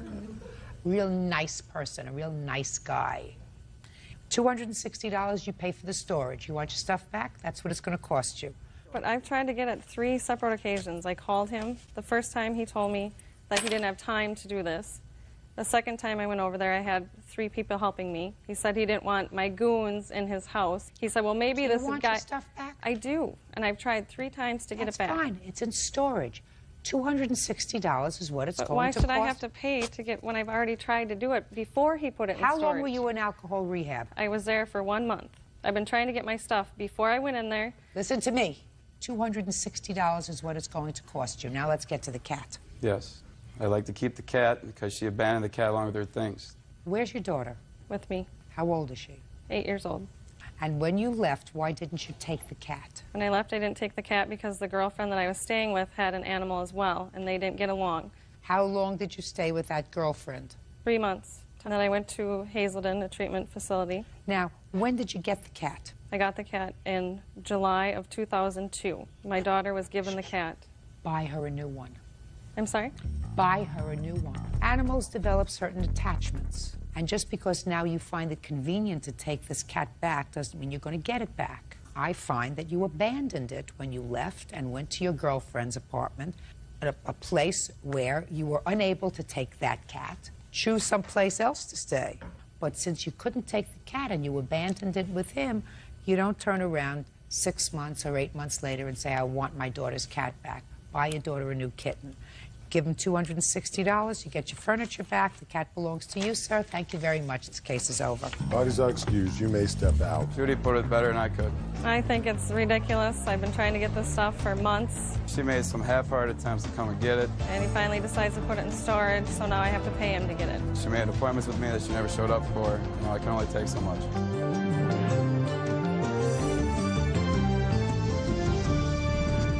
This is case number 221 on the calendar in the matter of Collins versus Deal. Parties have been sworn in, Judge. You may be seated. Folks have seats. Ms. Collins, you and the defendant were engaged. It is your claim that he purchased an engagement ring for you, an engagement ring set for you, bought it on your credit card. The engagement is over, the relationship is over. You want the rings back, or you want him to pay off the credit card. Is that what you want? He says you actually took the rings back. He doesn't have possession of the rings. You have them.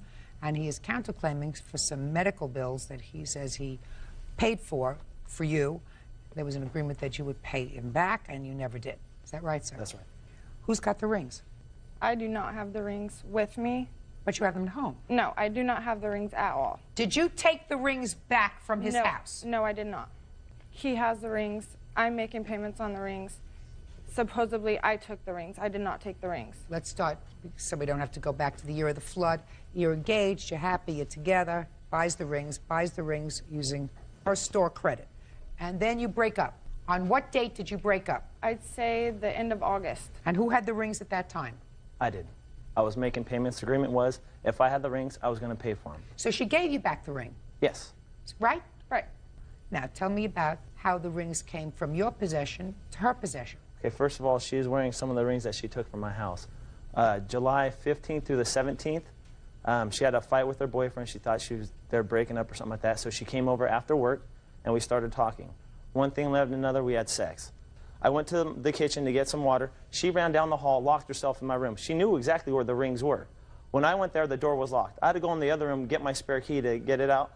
Those rings right there were in the room. Same thing. I said, you know, I'm not going to pay for them if you have them. That's, you know, why pay for something you don't have? That's my whole thing. She said, fine. She thought because we had sex that everything was going to be okay. She was going to like, oh, next month he's going to pay because we had sex. And I'm tired of getting used by her. That's all she does. She just uses people. There's no way I could have gone to his room. He locks his room with a key. My mother can vouch for that because she came over one day where his room was locked. His room was always locked. Always. There's no way I could have stormed down his hallway and went in his room. When I am home, I don't lock my house. I don't lock my room. When I'm away, I lock my room. That's plain and simple. I have roommates. Everyone goes in and out. You broke up when? The 4th. April? Yeah, April. April. And so you made payments in May? Yeah, I was making payments all the way through. Made payments in June? And made payments in July?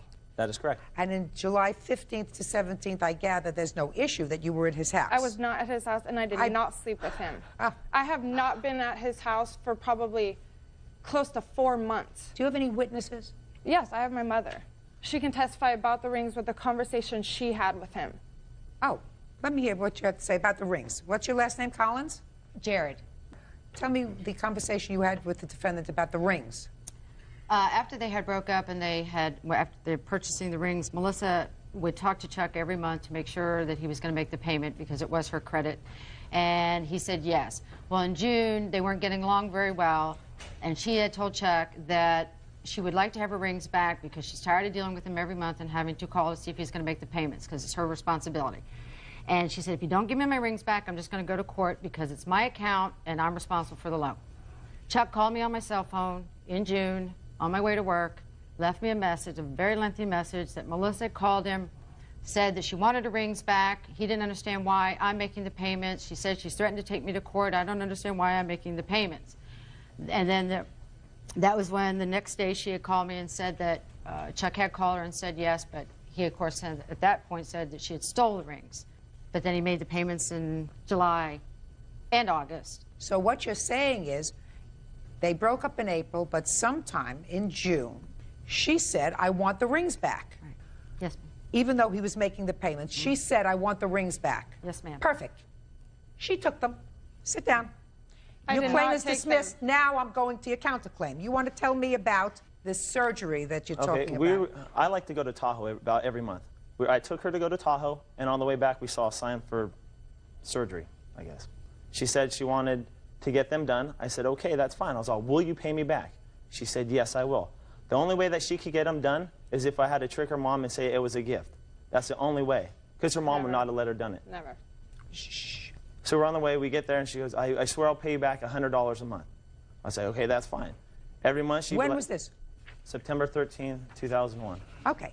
And then you became engaged in October. Yeah, yes, Is that right? that is correct. In September, did she give you any money? No, she didn't. In October, did she give you any money? No, she didn't. November? No. December? No, she didn't give me January? anything. She didn't give me anything. Listen to me. January? No. February? No. March? No. April, you broke up. Yes. You became engaged in October, Yes. right? Bought her rings in October. Yes. Did you ever live together? Yes, we did. From when to when? October to the February. And the kind of surgery she had was cosmetic surgery. Is that right? Yes, that's correct. Right? That's correct. I hope you enjoyed it. Your counterclaim's dismissed. Goodbye. Parties are excused. You may step out. She wants everything and did not pay for anything. He's a liar. He's always going to be a liar. If I had the rings, I wouldn't be here. She's a cheater. She always cheats. She can't keep a steady boyfriend. He's crazy. He's psycho. He's a liar. I'm just happy it's over. I don't want to deal with her anymore. And now the next case. All parties in the matter of Tyler versus Webb. Step forward, please. Tax preparer Peggy Tyler is suing her former employer, business owner Tom Webb, for past due wages and sexual harassment. Miss Tyler, according to your complaint, you worked for the defendant in January of 2000 Till April 15th of 2002, I'm sorry. April of 2002, mid-April. Right. And you claim that he owes you some money. You say he owes you money for some wages that he didn't pay you for, 2 weeks' worth, that he owes you some commission. Yes, ma'am. That he sexually harassed you, which is the reason he's not going to pay you because you did not respond to his advances. And third and finally, that he had promised to pay your son some money for doing some odd jobs for him. It was one, Your Honor. They took a balloon down the whole season. You'll explain that to me because I have no idea what kind of work you were doing for Mr. Webb because it doesn't say in the complaint what kind of work you were doing and what kind of place he has. Mr. Webb says there was some money outstanding, according to him, but he said you broke your agreement with him. The agreement was that you would work for him through April 15th, and you left prior to that date, so he's not paying you a dime. No, I didn't leave prior to that date. That's your defense. Is that right, sir? Judge Judy continues in a moment. He would look down our blouses and make comments about our breasts. And the other thing you say is your boobs would make nice pillows. We're supposed to be seen and not heard. Real cases, real people. Judge Judy. Peggy Taylor says former employer Tom Webb sexually harassed her when he called her a hot biker mama. Peggy says when she rebuffed his advances, he refused to pay her. What kind of business do you have, Mr. Webb? Tax preparation and filing, Your Honor. Ms. Tyler, when did you start to work for the defendant? I actually started to work for him December the 23rd. In what capacity? I was a tax preparer, Your Honor. And what was the salary that you were supposed to receive? $7.50 an hour. Is that correct so far? Yes, ma'am. Now, what about the commission part of it? When we got hired, everybody that got hired, we signed a paper and agreed to that if we quit or was fired before April the 15th, we would not get our commission. Which, well, I don't understand what the commission was. Is that a bonus? The commission, yes, ma'am, it's like a bonus. It's on every tax return that I did. I get so much commission on that. Let me see the contract that you signed. It's not a contract, Your Honor. This is the people that I did from January, all of us in the... Can I see the contract that you signed?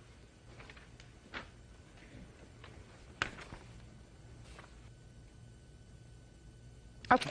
So according to this, you started to work for him on January 1st, 2002. And you worked for him until what date, Ms. Tyler? April the 15th at 9 p.m. And how much are you owed in salary? It's about $600. Did you pay her salary for the last 2 weeks she worked for you? The last pay period was actually about 8 days, and she did not receive that paycheck for those last 8 days, which Why would not? have been a gross of about $310, net of about $270. Ms. Tyler owed me $400. For what? From a loan I made to her February 1st. I'm not in the habit of loaning money to my employees, but she had a distinct need, a child who was very ill, who needed medicine, and if she didn't have that medicine, the child would either get very ill. Did you borrow money from him? Yes, I did. How much? It was $400. Did you pay him back? No, I did not.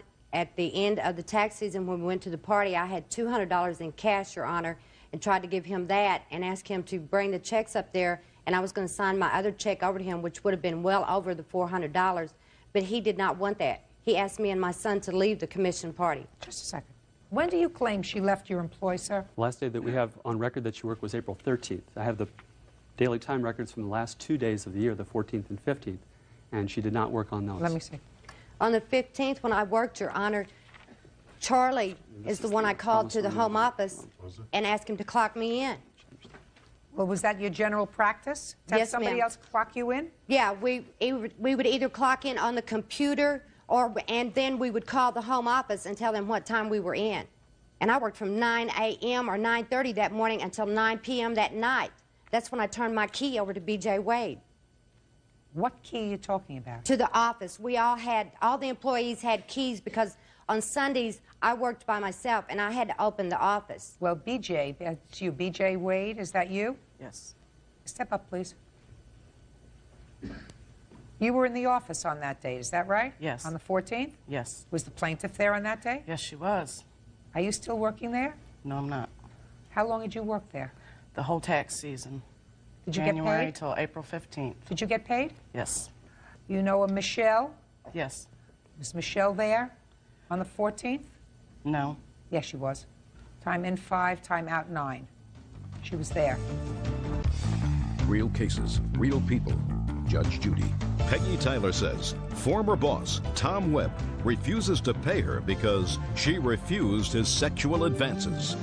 How many people were you responsible for, madam? 6. Of the 6 people that you were responsible for, how many worked until the 15th?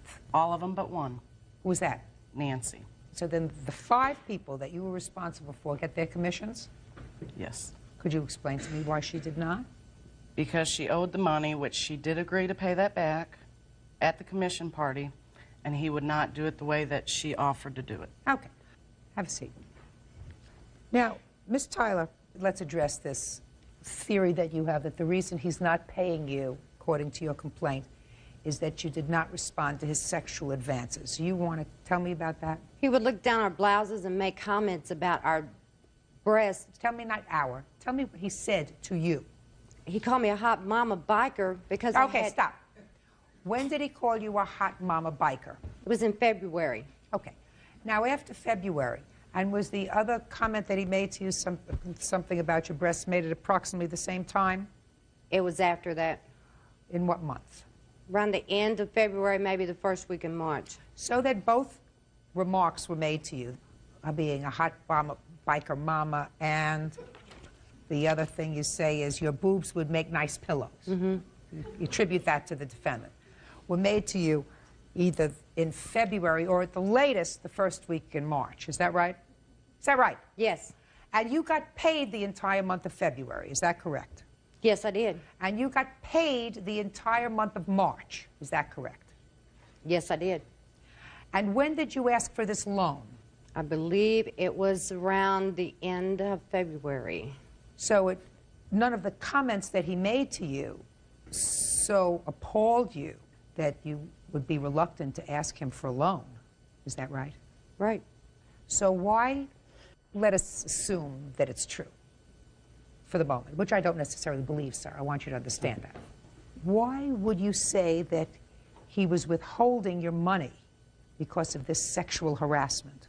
Because he didn't honestly believe that I would do anything about it. Because I'm not the only one that he cheated out of commission money, and years before that he did ladies the same way, which he doesn't believe women can hold any kind of an office anywhere because they're not smart enough. We're supposed to be seen and not heard. But, Your Honor, honestly, if it hadn't been for all of us women, he wouldn't have had offices. Ms. Tyler, if you didn't like Mr. Webb as an employer, don't go to work for him. You owe him $400. Now, clearly, he owes you some money, too. He owes you for 8 days, which, according to him, comes to what in gross pay, sir? About $310. Mr. Webb, I want you to figure out, sir, how much she earned in commissions. I assume that you've done that already. Yes, ma'am. And what would that amount be? She did 133 tax returns, net to the company of about $14,000, which would have been $700 gross as a commission. So altogether, we're talking about $1,010. Is that right? Yes, ma'am. From which we deduct $400. Now, it's really too bad that it ended this way. You being a nice person to make some loans. I think Ms. Tyler's accusations of sexual harassment are off the wall. If, in fact, you did say something stupid like that, I'll just chalk it up to stupidity. First of all, your sexual harassment is dismissed because you're suing him for $2,500. I want you to get that figure right out of your mind. Now, tell me about the deal with your sons. They were to take the balloon down. BJ's husband put it up. They took it down. How often did they take down this balloon? Every night. It was 7 nights a week. Really? Yes. And what was the agreement with regard to taking down the balloon? He was going to pay them $100 each. You have any agreement with the boys, sir? I didn't know the boys existed until this was filed. Really? Correct. Okay. Who do you claim he made the agreement with? He made the agreement with my older son. He talked to him. Come, step up. Tell me your name. Jesse Tyler. Tell me when you first met Mr. Webb. I never met him before. I talked to him on the phone. Tell me about how it came to pass that you spoke to Mr. Webb on the phone. My mom told me that he wanted somebody to take the balloon down, and she told him that we could do it. Tell me what you had to do. It was out in front of the building, and we had to unplug it and let the air out of it and put it in the case and bring it in the building. Mr. Webb, who did you think took the balloon down? I was paying B.J. Wade and her husband, who took her to work and picked her up in the evening to do that. Really? Mm-hmm. Miss Wade, stand up.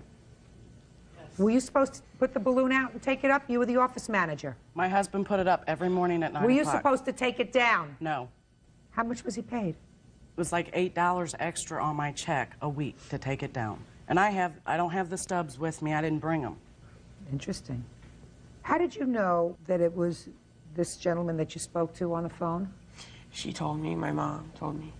Tell me how that came about. We talked to him. Tell me about that you talked to him. So far, I believe that your mother said to you, he wants you to take the balloon down, and he'll pay you for it, and he'll give you $100. I want you to tell me, and I want you to make sure you tell me the truth, because otherwise, you know, I'm unpleasant. You'll always trip yourself up if you lie. Do you know that? Mm-hmm. Did you ever speak to him on the phone? Yes. Tell me when, and tell me how that phone call came about. It was in the beginning of January when the tax season started. Go ahead. And she answered the phone and told me that it was him, and I talked to him about it. So you got on the phone, and what did you say? I said that, what did you want me to talk about? You know, like that, you know. No, don't buy it. What? Don't buy it. I'm not convinced. I'm not convinced it wasn't her husband. I have to be satisfied that he had a contract with him. That doesn't mean... Well, they didn't put nothing in writing. No.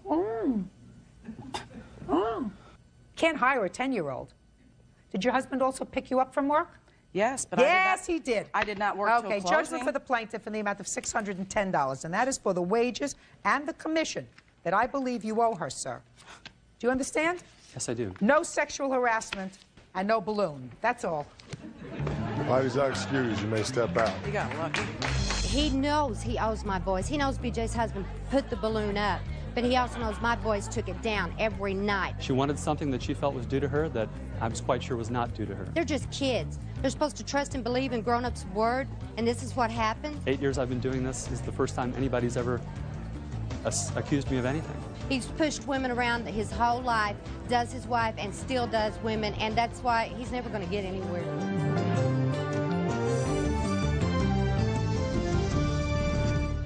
Aristizabal versus Morales. Parties have been sworn in, Judge. You may be seated, sir. Have a seat, ma'am, please. Mr. Aristizabal, what kind of a business do you have, sir? Do an auto repair business, ma'am? According to your complaint, Mr. Morales came into your shop to have his car fixed. You did a diagnostic workup on his car, told him he needed transmission to be done. Yes. He decided at some point that he didn't want you to do the work on his car, and he went to leave. You told him he couldn't leave until he paid you for the diagnostic work, which was $85. Yes, Your Honor. Now, at some point, and you're going to tell me how this happened, he tried to leave. You tried to stop him. Tried to stop him by having one of your employees close a gate. He plowed through, damaged your property and a sign. You want him to pay for all that damage. Mr. Morales says that you had no right to try to restrain him. Correct. That you did no work on the car, that when your gate closed on his car, you caused damage to his car, and he is counterclaiming. Correct. What day did Mr. Morales come into your shop? On 11/16, Mr. Morales came. I do have an exhibit. What time did he come, sir? 4 o'clock, 4:30. And what time does your shop close, sir? 6 o'clock, Your Honor. Did Mr. Morales have an appointment, or did he come in No, he walked without in. an appointment? He walked into my shop by a friend. He was recommended by a friend of his. Had he had work done by Mr. Aristizabal himself? No, Your Honor. So why did he make this recommendation to you? He said to me that this was his uncle's shop and that he'd give me a good price, an estimated price on rebuilding my transmission for that. Is that what you needed, a rebuilt transmission? Yes, Your Honor. How did you know that you needed a rebuilt transmission, Mr. Morales? I had went the day before to another mechanic shop, and I have the receipt here. It shows that I paid for diagnostics, and it states there that my transmission needed to be rebuilt. Now, when you came into Mr. Aristibal's shop, sir, did you tell him you needed to rebuild the transmission? Yes, I did, Your Honor. Well, actually, when I first got there, he wasn't there. He showed up about 45 minutes later. So at that point, it was between 4:45 and 5:30. Yeah, about 5:30, when I finally got in contact with him around that time. He showed up. He asked me... Who's Giovanni? He was Giovanni at the time. He stated his name was Giovanni. He asked me what was the problem with the car. I stated my transmission needed to be rebuilt. He asked me how do I know. I told him because I had another diagnostics done. So he then got in the car and test drove the vehicle. How did he test drive the vehicle, sir? He drove it up to the garage door, and then he also reversed it back. He opened the hood. He looked in it. The vehicle was on the whole time, and then that was basically all he did. He asked me follow me into my office. He asked me for my information. He wrote May I down. see the piece of paper that you have, sir? Is that the information that you Yes, filled this out is when you exactly came in? information exactly as to what happened. Okay. Is this the piece of paper that you filled out while Mr. Morales was sitting in your office? There is 4 copies, Your Honor, just to refresh you. There is 4 copies at the beginning of the estimate. That was the final estimate, what it says, everything that I found with the vehicle, everything that said. He also asked me You're to not look at- answering my question, sir. That's the piece of paper that he filled up, yes, Your Honor. And he got an estimate of... No. Mr. Morales did not sign this document that you have handed to me. Yes, he did. No. He did not sign this as it is written here. You filled this out after he left. So I Your want Honor. to see what he signed when he was there, not after you wrote everything that you wanted to write on this document about what happened later. I gave him a copy where it says computer diagnosis, ABS not working, to check and advise. $85 on the top of it, as you can see. The final invoice, This I tell him invoice is meaningless to me, sir. So then let's get over this because we're not going to Okay, waste Your any Honor. more time. We're not going to waste any more time. Fine, Your Honor. Tell me what you did with the car, Mr. Aristobal. When it came off for the car, I did the diagnosis. I put it what is called a modest. Tell me what you did. I did the want to know. diagnostic. Listen to me. Would you please let me describe, Your Honor? No, I want you Then to answer my question, Mr. Aristobal. I final invoice did. I told him exactly what it was wrong at 5:30. He said he was going to take it somewhere else to have it repaired somewhere else. He wasn't going to do it then. I asked him he must repair. He must pay me for the diagnosis that I had done. I didn't hear anybody doing a diagnostic, sir. Just because you wrote diagnosis doesn't mean you did anything. Now, you want to tell me exactly what you did or produce an employee who performed any work on the car. It says right there on the invoice, Your Honor. Mr. Aristobal, that's what the whole dispute is about. Mr. Morales says you didn't do any work on his car. So he signed an invoice saying to have the car diagnosed. This invoice, sir, is worthless. You wrote this invoice after the whole incident happened. Did you see that I did it after, Your Honor? Sir, you can't produce something. I am producing. That's the honestly true, Your Honor. Mr. Aristobal. Judge Judy continues in a moment. We started arguing. He was, being loud. I got loud also. He was a little bit high on drugs, I will imagine, because he was very, This man was not high on drugs. Real cases, real people. Judge Judy. Mechanic Orlando Aristizabal says customer James Morales owes for skipping out on a bill. James says Orlando didn't perform any work on his car. Who is this person? That is a customer that happened to be there when he damaged his car, and he's here to testify. He damaged the car with the... So this is a witness that you brought. Did you bring a witness who did any work on Mr. Morales' car? No, Your Honor. Okay. Now, did anybody else take your car away from you and put it up on a lift or a machine? No, Your Honor. When you told him that you weren't going to do the job, what happened? Well, what happened was, from after he drove the vehicle, we got off the car, we went into his office. He asked me for my information. I signed the form. He said that he was going to call me the next day to let me know exactly how much it was going to cost, that it was mandatory for his company to do a diagnostics. So after all, I agreed with it. I said, fine, fine. I agreed with it. I left the premises. What made you change your mind, sir? Overall, the car is in my name. It's my car, but that's my wife's vehicle. I have a 99 Tahoe, my truck, which I drive to work and back. She uses the Infiniti to go to work and do her errands. The car that was getting fixed was coming out of her money. She said no. She decided not to. She told me, well, we're wasting our money if we're throwing our money out the window to get another diagnostics done if we just got one done yesterday.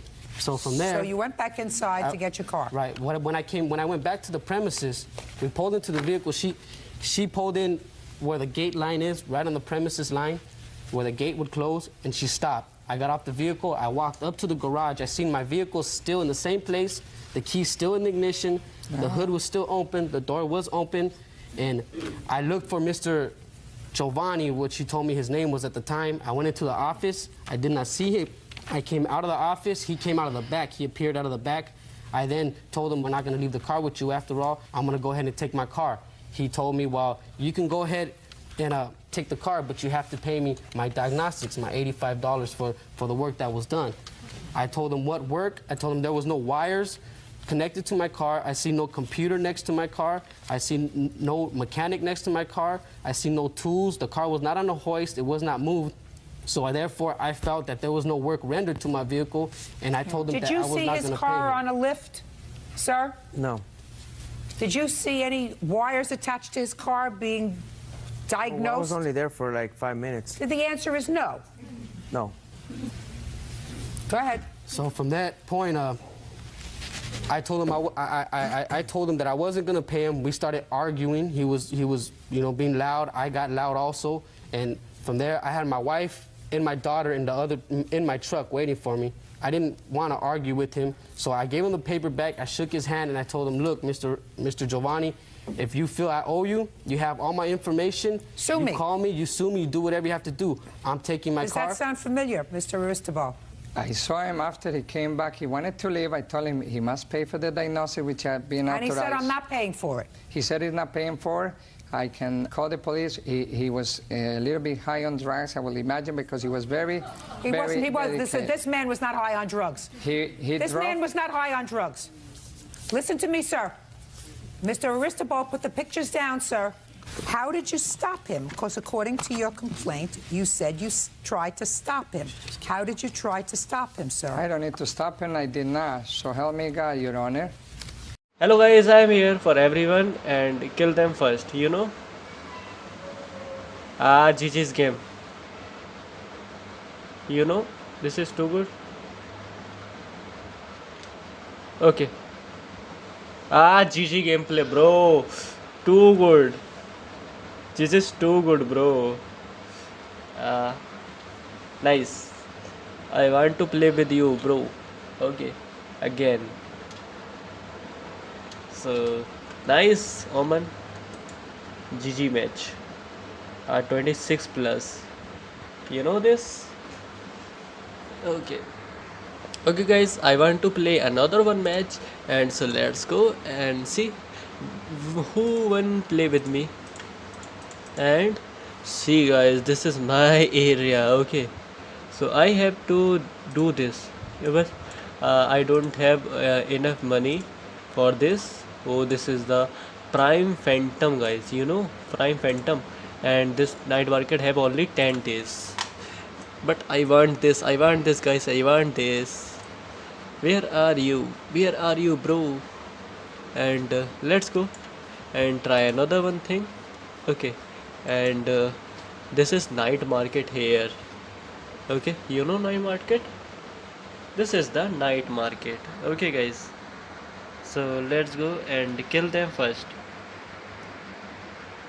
And okay, so I am here for everybody. And started, bro. I want to start. Please start fast. Okay, they don't want to start, but I want to start, bro. Okay, breach map. This is not good for me, but let's go and do it. Okay, so okay, and I want to sage, bro. I want sage. Okay, you know sage. So hello, I am here, and kill every enemy. Okay, so let's go and kill them, guys. And I have Kalua or not Kalua, rage only, you know, rage. Okay, so let's go. Let's go and kill them. And please select, bro. Oh, ho. Okay. You don't want to, bro. Sage. Okay, mix also good. Okay, mix also good, bro. Hi, Mario. Shay. Okay. Mix also a healer. I got it, bro. Mix also a healer. Okay. So let's go another round and kill them first. Okay. Let's go, guys. Let's go. And what about yourself? This is Rage Power. Rage is the musician, maybe. You know? And Sage is the Kali Chudal. And okay. And Q is a robot. Okay, you know robot? This is the robot. I'm going to in B. Okay. So let's go and kill them first. You know, guys, what happened here? And I am here for everything, you know. B? Seriously? No, bro. I don't want to go B. Okay, बताना किधर है smoke. Okay. Okay, bro. Okay.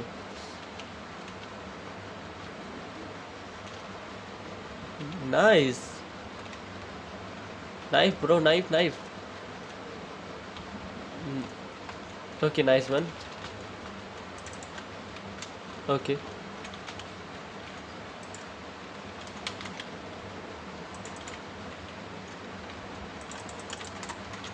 Okay, GG's.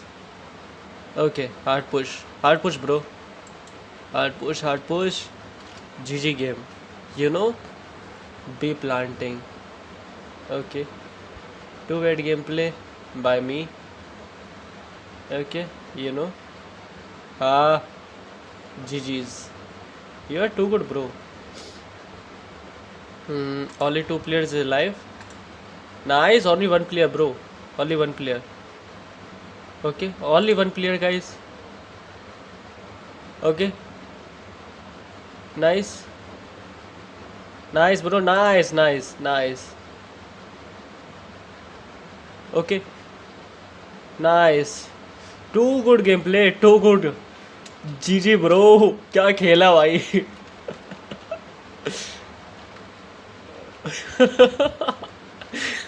Yeah, भाई. Okay, guys, so let's go again. Okay. And I want to kill every enemy here. You know? You know this? I make music, check out my Spotify. Okay. Okay, guys. Send. Okay.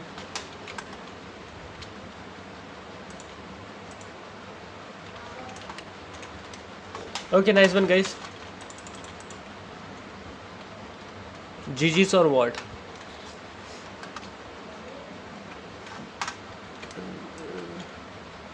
Oh shit, guys. Okay.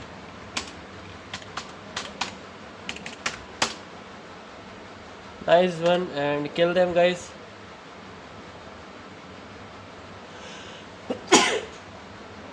Okay. Bro Q, you can do it here. Okay, nice one. You all are too good, bro. I am noob here, you know. So let's go and kill them. Okay, GG. Nice. Okay. Too good. Oh shit. Okay, bro, you can do it. Kill them, guys. Diff, guys. Diff here. Diff. Okay, diff. Oh, good. Nice one.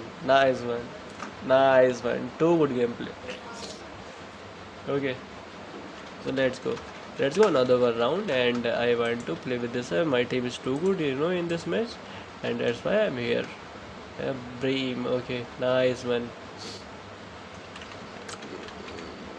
Okay, and they all are in.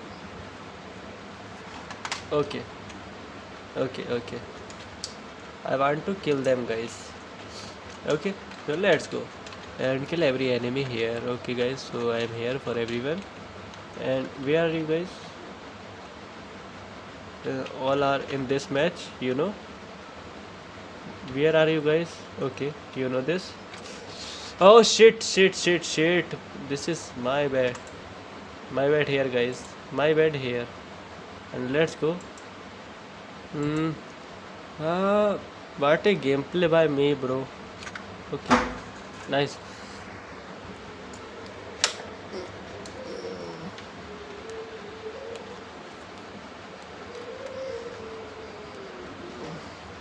Okay, I'm going again the B. Okay, so let's go. What I can do here, you know. Oh shit. You know this. So let's go. Thanks, bro. Okay, nice one. And paste stick, you know. Okay, again all are here.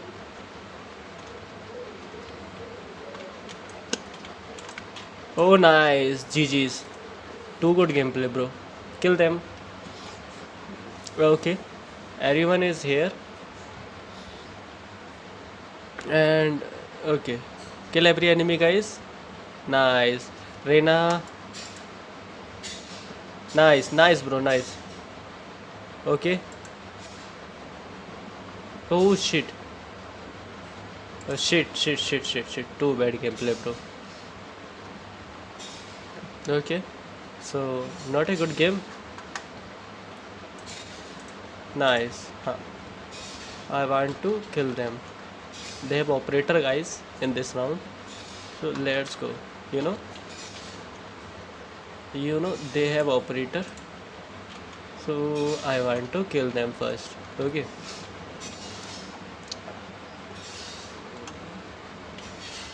बोलो bro क्या कह रहे? हाँ? Okay. Where are you guys? I want to kill them.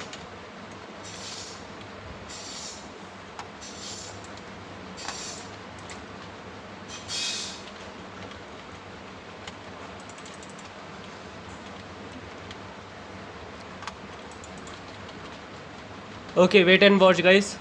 I want to kill them. Where are you? Where are you guys? I want to kill them. Okay.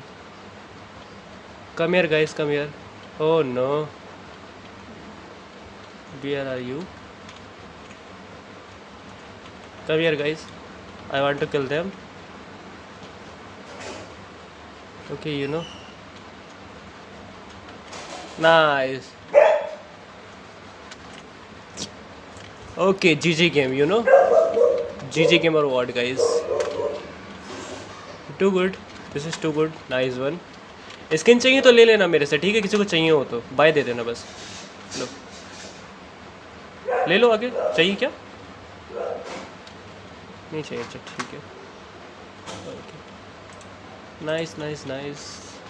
And okay. And bro, please come here with me. Okay, guys, wait and watch and kill every enemy. Oh shit. Okay, nice. Okay, GG.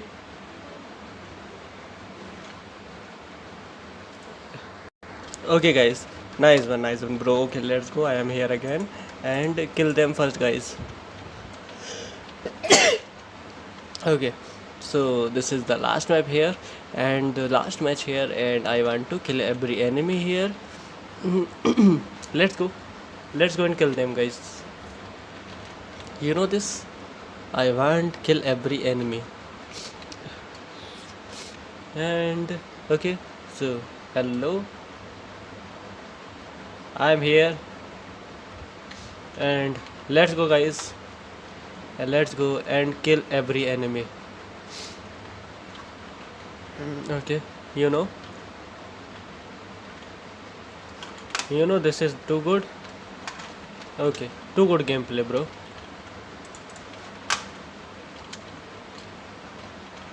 Okay.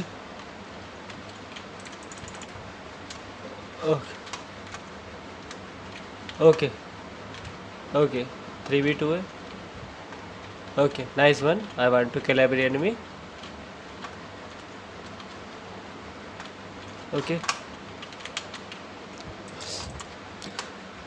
अरे shit shit what is this bro भाई पता नहीं क्या लगा है ये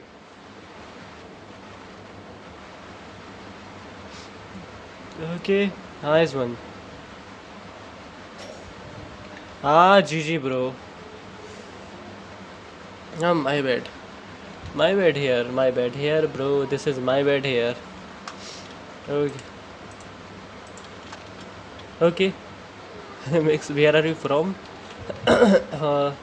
And let's go and this side. Okay, I want to kill every enemy in this round and that's why they want to kill me. Okay, and okay, guess.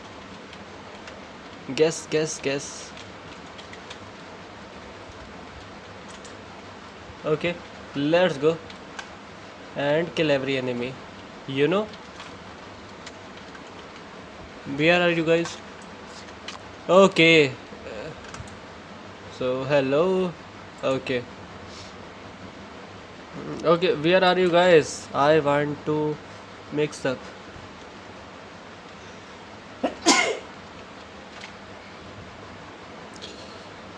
Pichkari. Okay, Pichkari is a good player. I want to kill every enemy in this round and they don't want to kill me here. Okay, so let's go. Okay, come here guys. Come here first. I have only 3 kills in 11th round. Okay, guys.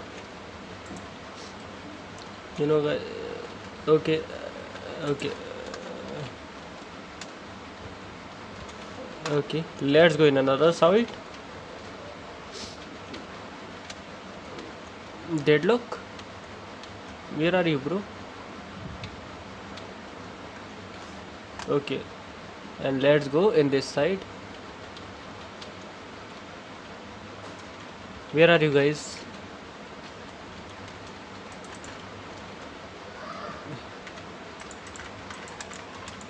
Shit.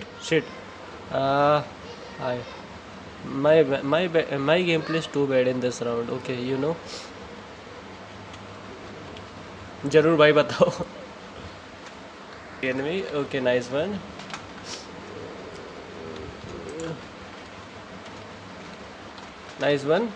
Wait and kill every enemy, guys.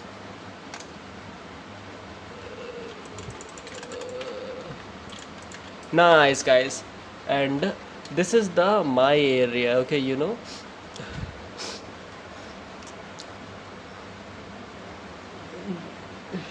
or kill every enemy, guys.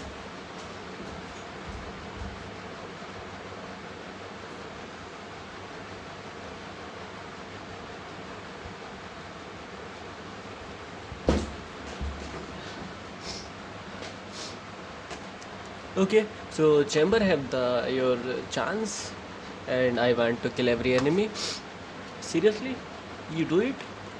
Okay, not a big deal. And let's go in this side and everyone want to kill every enemy. And okay, I want to go another side. This? And thanks for proxy. Okay. Okay, nice one.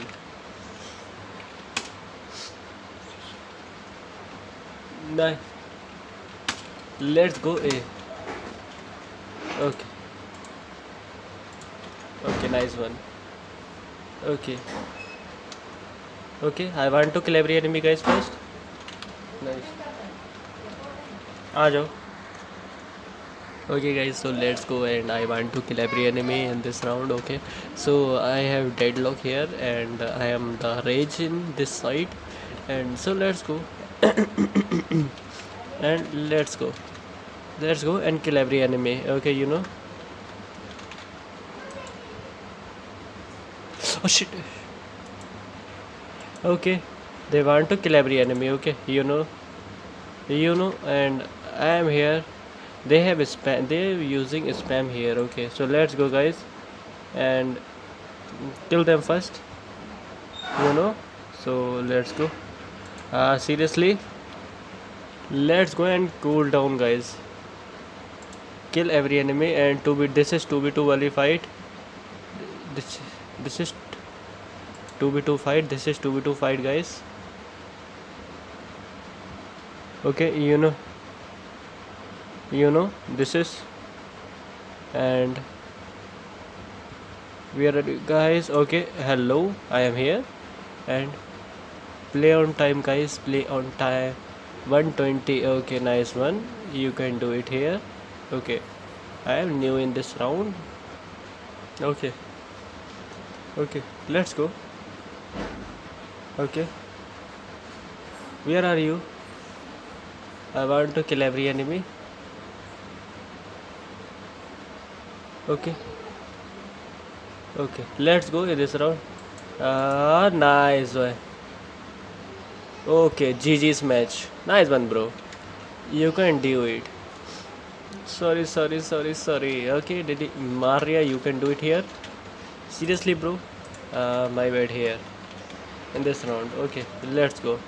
I want to plant this round. Okay, so let's go. I was trying to buy Vendel. Okay, I am trash, bro, in this match. Okay, no, you lying.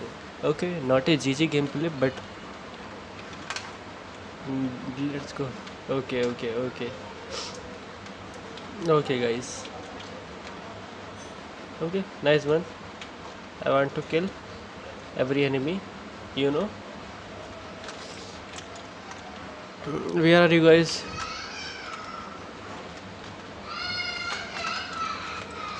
Oh shit. I am noob here in this round, guys. I am noob here. So let's go. Okay, GG noobies, I am in this round. And okay, wait and watch. Too bad gameplay.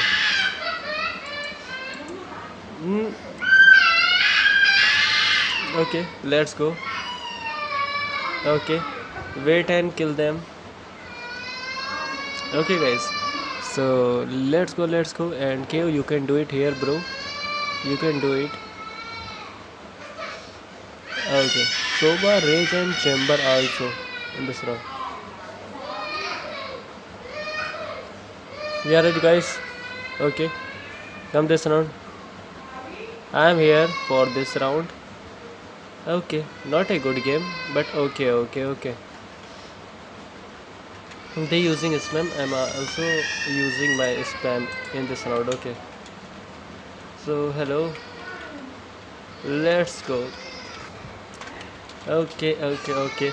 I'm rage in this mode and kill to every enemy first. Okay, then show off in. Okay, what are you doing, bro? What are you doing? I want to kill them first, you know. And let's go, guys. Let's go.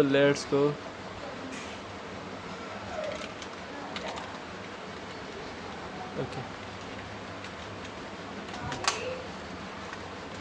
where are you guys? And wait and watch, guys.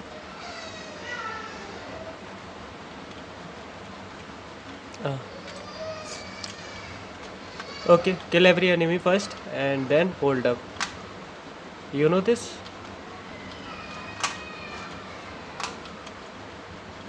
Okay.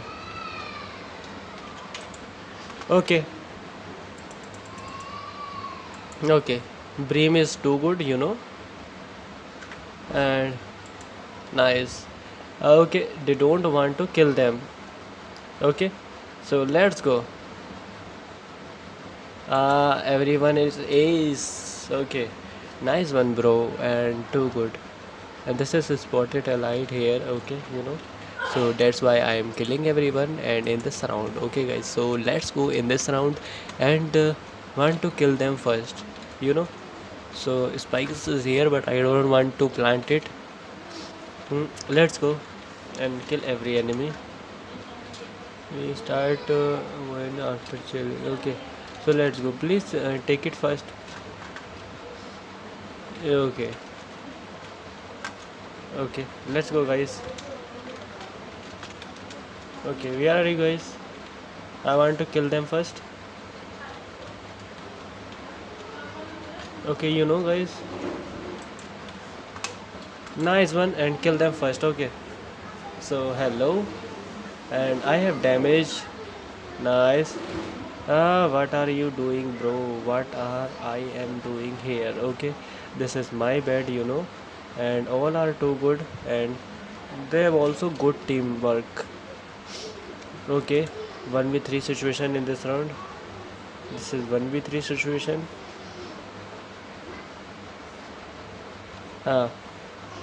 Okay, this is too good, Okay, let's go and play with this. Okay, and this is the martial law or what, and let's go. And I want to kill every enemy in this round, and that's why they don't want to kill me in this area. Okay, just because they know I am the best player in this game. Okay, guys, so let's go. Where are you, bro? And everyone also want me. Nice. GG game, bro. This is too good game, So let's go in another one round, and they don't want to kill me in this area.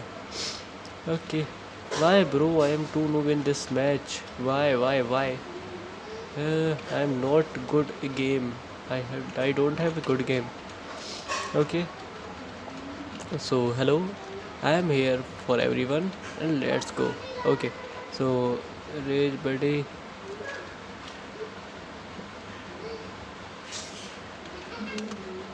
Okay, wait and watch. And where are you guys?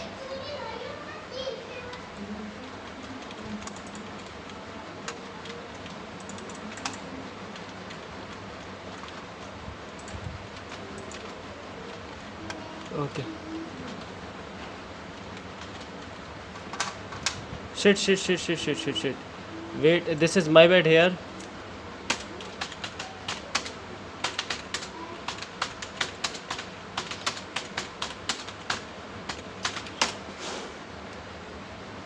Okay, guys, so this is my game, and I want to kill every enemy. Okay, so let's go and win this round. Okay, guys. Nice. Okay, GG game, bro, and too good. And okay, so this is the area, this, and let's go. And I have my using bot. Okay, boom bot. This is my boom bot here, guys.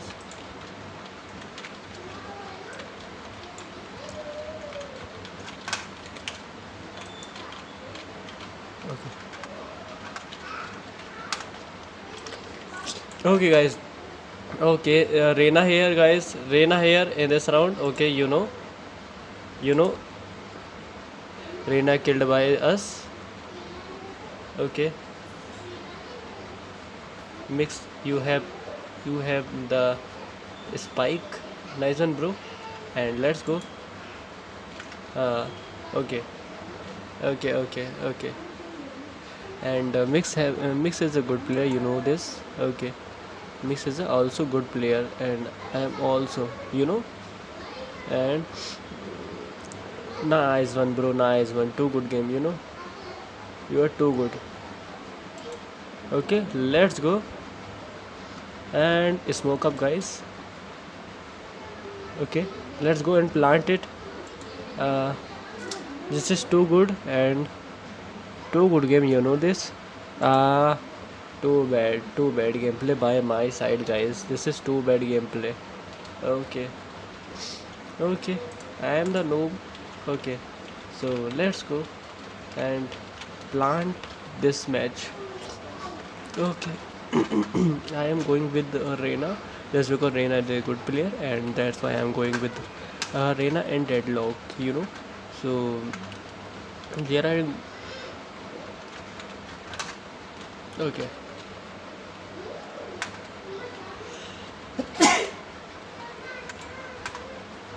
Okay. What are you doing, bro? Hold up. DL? Seriously, bro? You can do it? Okay. Let's go.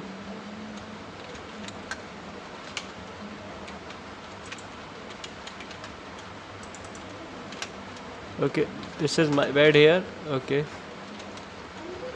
Okay. This is my... Oh, shit, bro. Cover me, guys. Cover me. I want to cover. I want cover, you know. Nice one. Nice. Where are you guys? You have to do this game easily. And okay, let's go. Okay.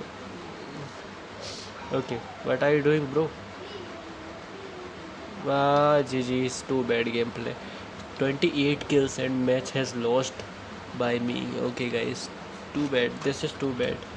Okay, so let's go and again we want kill this match. Okay, so let's go, guys. And they using the spam here. Okay, I am also using. Okay, guys.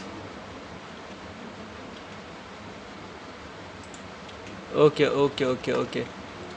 guys. I want to kill them. Okay, guys.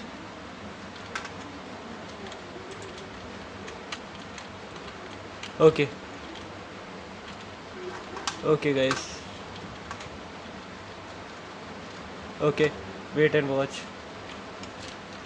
Okay, nice one. Nice one. Okay, let's go in another round. Wait and watch, guys. Okay, I am going to. Nice one. Wait and watch another area. Let's go. Okay. And wait me a moment. I want to kill them. Okay. Okay. Plant it first. Plant it first.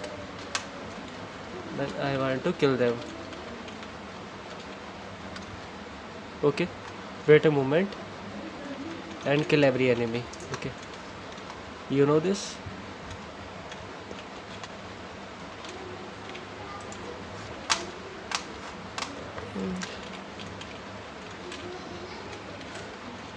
Oh shit. 54. Okay. 2 head gameplay. Okay.